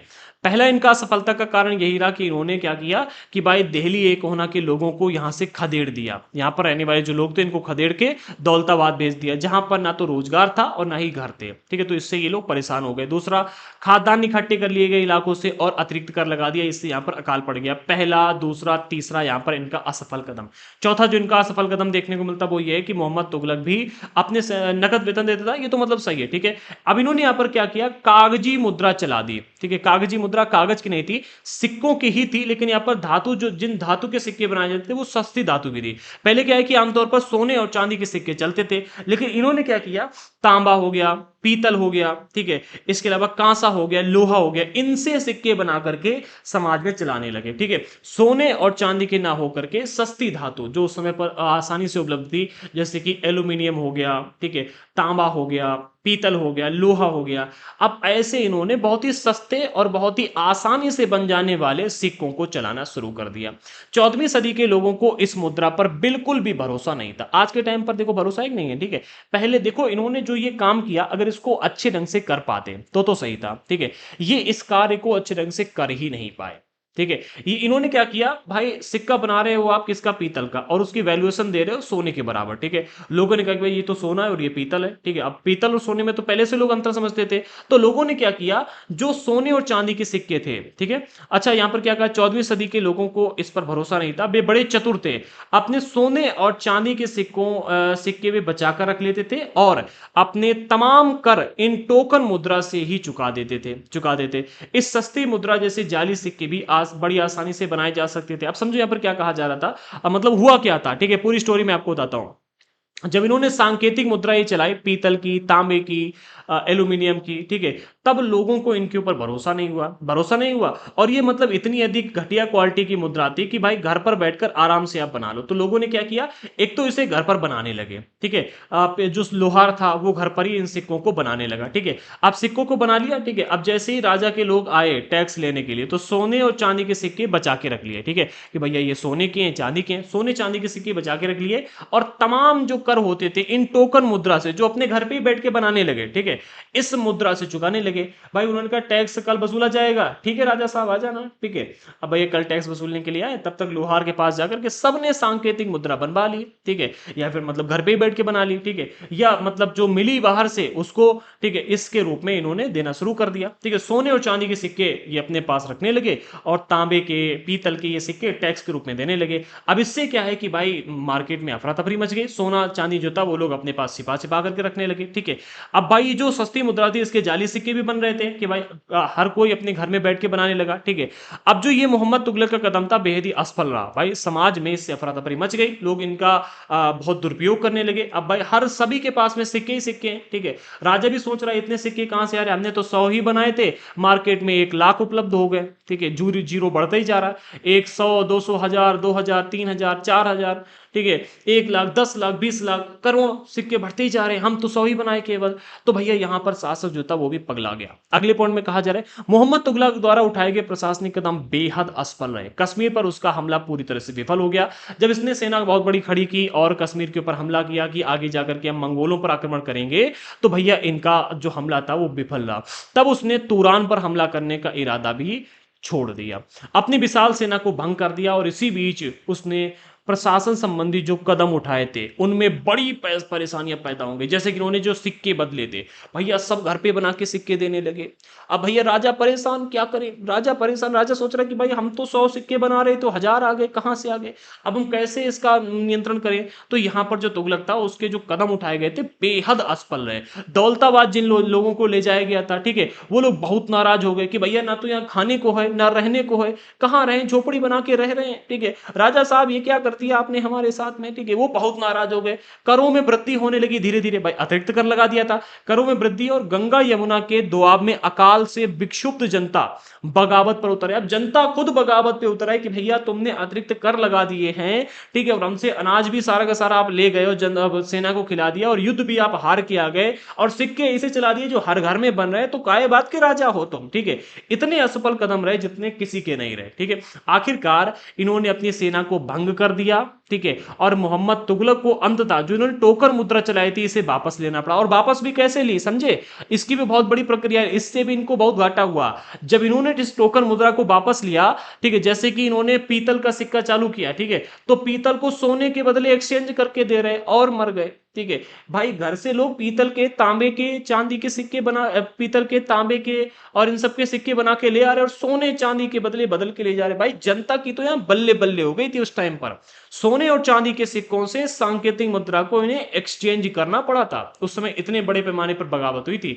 तो कह सकते हैं कि भाई राजा बनना तो आसान है, लेकिन राजा बनने के बाद में प्रशासन को संभाल के चल पाना आसान नहीं है। आप डीएम जो बनाए जा रहे हो ना, डिस्ट्रिक्ट मजिस्ट्रेट की तैयारी कर रहे हो, आपको अगर बैठा दिया जाए बिना तैयारी के तो 2 दिन के अंदर आप जिले की ऐसी कम तैसी कर दोगे, संभाल नहीं पाओगे। अगर कोई दंगा हो जाए, इन सभी चीजों से मतलब निपटने के लिए आप मानसिक रूप से तैयार हो, इसीलिए इतना कठिन एग्जाम रखा गया है। आगे बढ़ते हैं, अब बात करते हैं 15वीं और 16वीं शताब्दी में सल्तनत। अब हम यहां पर डिस्कस करेंगे थोड़ा सा कि भाई जब इनका मतलब जब मुगलों का यहाँ पर हमारे यहाँ पर आगमन होता है उस समय किस तरह की चीजें रहती हैं। ठीक है, यहाँ पर हमारा चैप्टर कंप्लीट होता है, अब मुगलों की यहाँ पर बात होगी। ठीक है, थोड़ा सा टॉपिक दिया गया फिर हमारा चैप्टर कंप्लीट हो जाएगा। तो पहले बिंदु में यहाँ पर कहा जा रहा है तुगलक वंश के बाद 1526 तक दिल्ली तथा आगरा पर सैयद तथा लोधी वंश का राज्य रहा। किनके? तुगलक वंश की तो हमने बात कर ही ली यहाँ पर है। ठीक है, जो कि यहाँ पर अभी हमने देखा कि भाई इनके द्वारा जो कौन से मोहम्मद तुगलक, ठीक है, तो मोहम्मद तुगलक के द्वारा उठाए गए कदम बेहद असफल रहे। इसके बाद में फिर तुगलक वंश का धीरे धीरे समापन होता है। ठीक है, फिर 1526 में दिल्ली पर आगरा, एक मिनट, तुगलक वंश के बाद 1526 तक दिल्ली पर सैयद तथा लोधी वंश का राज्य रहता, जो कि हमने स्टार्टिंग में ही आपको बताया था। ठीक है, सैयद और लोधी वंश का यहाँ पर शासन हो जाता है जब तक, हाँ, तब तक जौनपुर, बंगाल, मालवा, गुजरात, राजस्थान तथा पूरे दक्षिण भारत में स्वतंत्र शासक खड़े उठ हुए थे। अब भैया जब यहाँ पर मोहम्मद तुगलक ने इतनी बड़ी पैमाने पर मतलब अपने शासन की ऐसी कम तैसी कर दी, ठीक है, तो भैया सत्ता के पास में इतना संसाधन ही नहीं रह गया कि वो अपने इलाके में और बहुत बड़े क्षेत्र पे सैनिक अभियान फिर से चला पाए और सैनिक अभियान चला करके लोगों को नियंत्रण में ला पाए। ठीक है, बगावत जो हो रही है अलग अलग इलाकों में, जो ये नए नए रजवाड़े खड़े हो रहे, स्वतंत्र शासक खड़े हो रहे, इनको दबा पाए। ठीक है, इससे हुआ क्या कि जौनपुर, बंगाल, मालवा, गुजरात, राजस्थान, पूरे दक्षिण भारत में स्वतंत्र शासक धीरे धीरे खड़े हुए। ठीक है, उनकी राजधानी समृद्ध और राज्य फल फूल रहे थे, राजधानी समृद्ध होने लगी, राज्य फलने फूलने लगे। इसी काल में अफगान तथा राजपूतों जैसे नए शासक समूह भी उभरे। धीरे धीरे अलग अलग क्षेत्रों में अफगान, राजपूत ऐसे शासक उभरने लगे। इस काल में, एक मिनट इरेज कर लेते हैं, बहुत ही इंटरेस्टिंग चैप्टर रहा हमारा आज का, मुझे तो बड़ी मजा आई एक्सप्लेन करने में। आपको समझ में आया कि नहीं? कमेंट बॉक्स में जरूर बताना। ठीक है, अगले पॉइंट में, इस काल में स्थापित राज्यों में से कुछ छोटे तो थे पर शक्तिशाली थे। हमें देखने को मिलता है जो इस टाइम पीरियड में राज्य स्थापित हुए, कुछ राज्य ऐसे थे जो छोटे छोटे थे लेकिन वो बहुत शक्तिशाली थे। उनका शासन बहुत ही कुशल और सुव्यवस्थित तरीके से चल रहा था। ठीक है भाई, अब धीरे धीरे विकास हो रहा था। ठीक है, तो लोगों के मानसिकता का भी विकास हो रहा था, चीजें विकसित हो रही थी। ठीक है, जैसे कि शेर शाह सूर की यहां पर बात की गई, 1540 से लेकर के 1545 तक इसने बिहार में राज किया हुआ है। ठीक है, इसने बिहार में अपने चाचा के एक छोटे से इलाके के प्रबंधन के रूप में काम शुरू किया था। आगे चल करके उसने इतनी उन्नति की कि मुगल सम्राट हुमायूं, हुमायूं के बारे में सुना है? ठीक है, अभी हम आगे पढ़ेंगे। ठीक है, हुमायूं जिसने 1530 से लेकर के 1540 फिर 1555 से लेकर 56 तक राज किया था, इसको चुनौती दी डाली। ठीक है, चुनौती दी, फिर परास्त किया। परास्त करने के बाद में दिल्ली पर अधिकार करके स्वयं अपना राजवंश स्थापित किया। ठीक है, इसने सूर वंश स्थापित किया था, शेरशाह सूर था। ठीक है, इसने इसलिए इसने सूर वंश स्थापित किया था। ठीक है, और केवल 15 वर्ष तक चला था, जब इसने 1540 में हुमायूं को हरा दिया। ठीक है, हुमायूं के 2 कार्यकाल रहते हैं, 1530 से लेकर 1540 के बीच में, फिर 1555 से लेकर के 1565 के बीच में, छोटी सी जगह पर। ठीक है, बिहार में छोटा सा राज्य था इनका। ठीक है, बिहार में शेरशाह सूर नामक शासक था। ठीक है, जिसने यहाँ पर अपने इलाके का प्रबंधन शुरू किया था, अपने मतलब चाचा के एक छोटे से इलाके का प्रबंधन शुरू किया और इससे अपनी ताकत को बढ़ा लिया। धीरे धीरे इतना ताकतवर हो गया कि इसने हुमायूं को टक्कर दे दी। ठीक है, हुमायूं को सिर्फ टक्कर ही नहीं दी, उसको यहां से हरा दिया और हराने के बाद में यहां से भगा दिया।